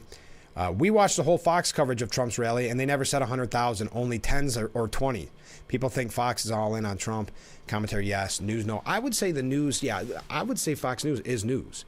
The opinion pieces or opinion sections of the program have a commentary, have maybe a slant to them. But no, the news is the news. And I saw that in other places too, tens of thousands. I think the media gets a little concerned. They don't want to look as if they're a part of Trump's team by inflating the numbers. But the fact of the matter is, tens of thousands it does not have quite as much of the oomph as 100,000 people in deep blue New Jersey. Oh, by the way, Kerry Kennedy weighed in on the family political split. But how much fun have they been having in the media talking about that brain worm? I think they saw it as their opportunity to probably bring down Robert F. Kennedy Jr.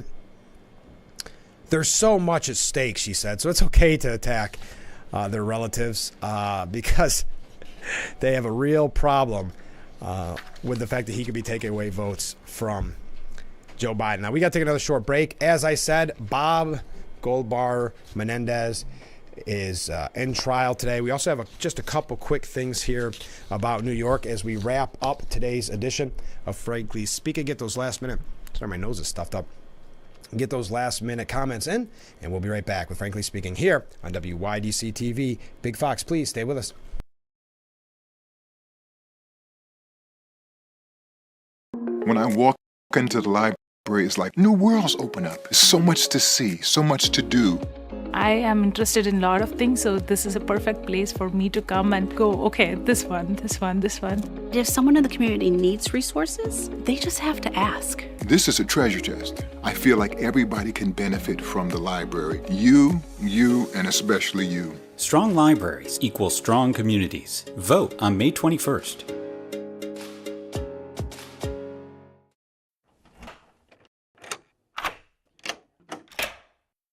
I'm Jonathan Lawson. If you're 50 to 85, please listen closely. The lock I want to talk to you about isn't the one on your door. It's a rate lock for your life insurance that guarantees that once you're insured, your rate can never go up at any time for any reason. Many policies you see don't have one, but you can get a lifetime rate lock from Colonial Penn. This plan was designed for people on a fixed income with coverage options that start at $9.95 a month. That's less than 35 cents a day. Your rate is locked in for life. Coverage can never be canceled, and your acceptance is guaranteed. You cannot be turned down because of your health. See for yourself. Call for an information kit and gift. Both are free with no obligation. Call 1-800-781-9990 for your free information and your free gift. That's 1-800-781-9990. 1-800-781-9990. Call.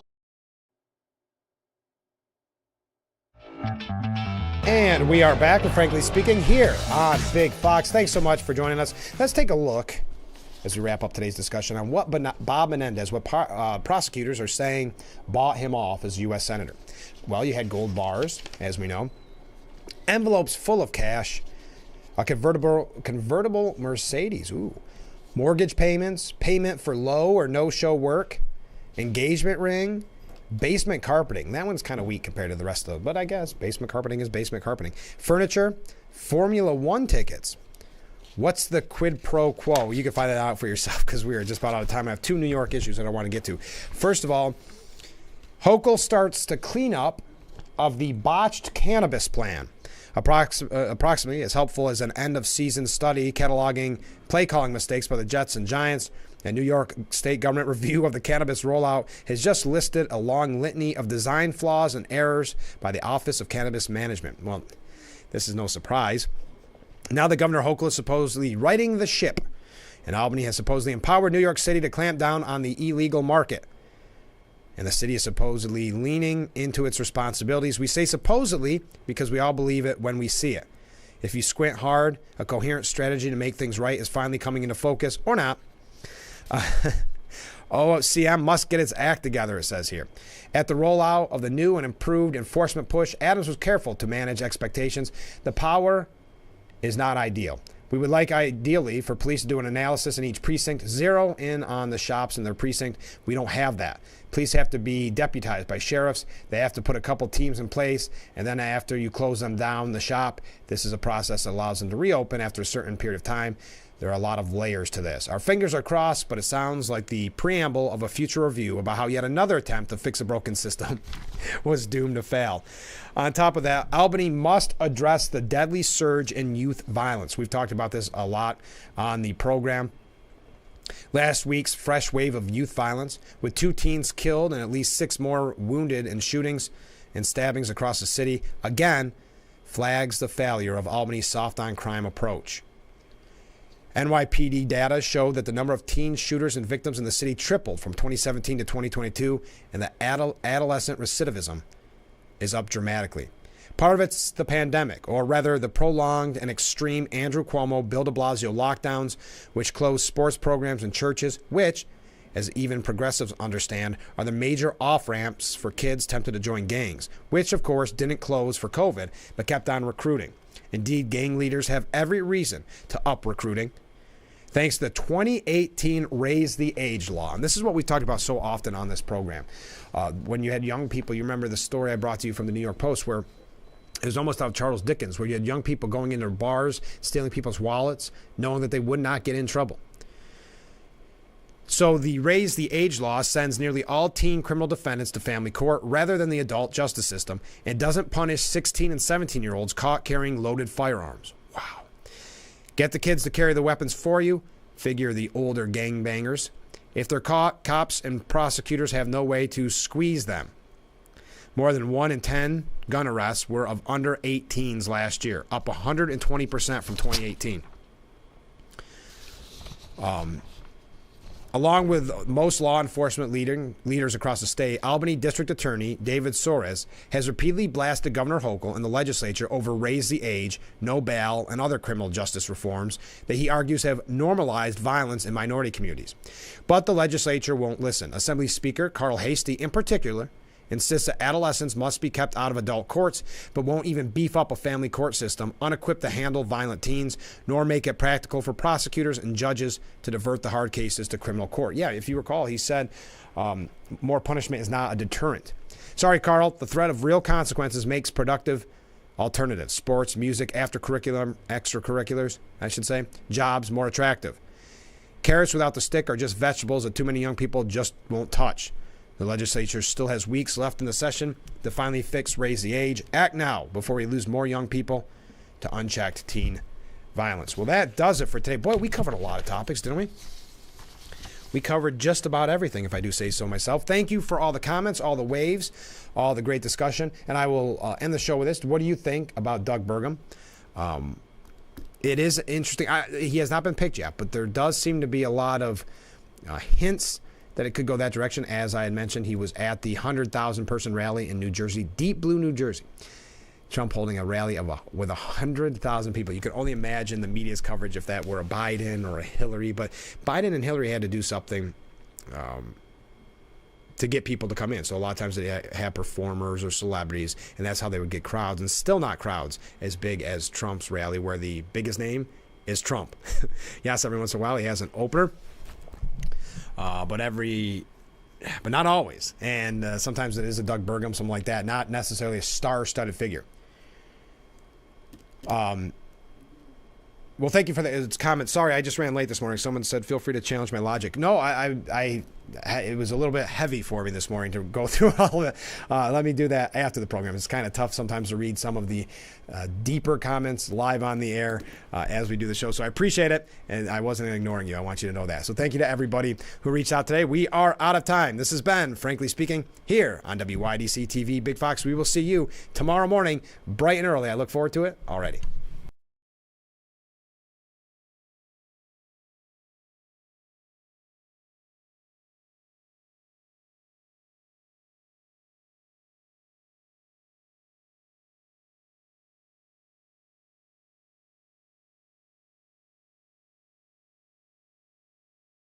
There's something to be said about the time you spend with your loved ones. The 10,000 birthdays, the Mother's Day brunches and Father's Day dinners. The graduation parties that all seem to get scheduled on the same day. Sure, sometimes it can be a little overwhelming, but where else are you going to see your Uncle Paul, the grill master, cook the best burgers around? Whatever you're celebrating, give the Quick Fill gift card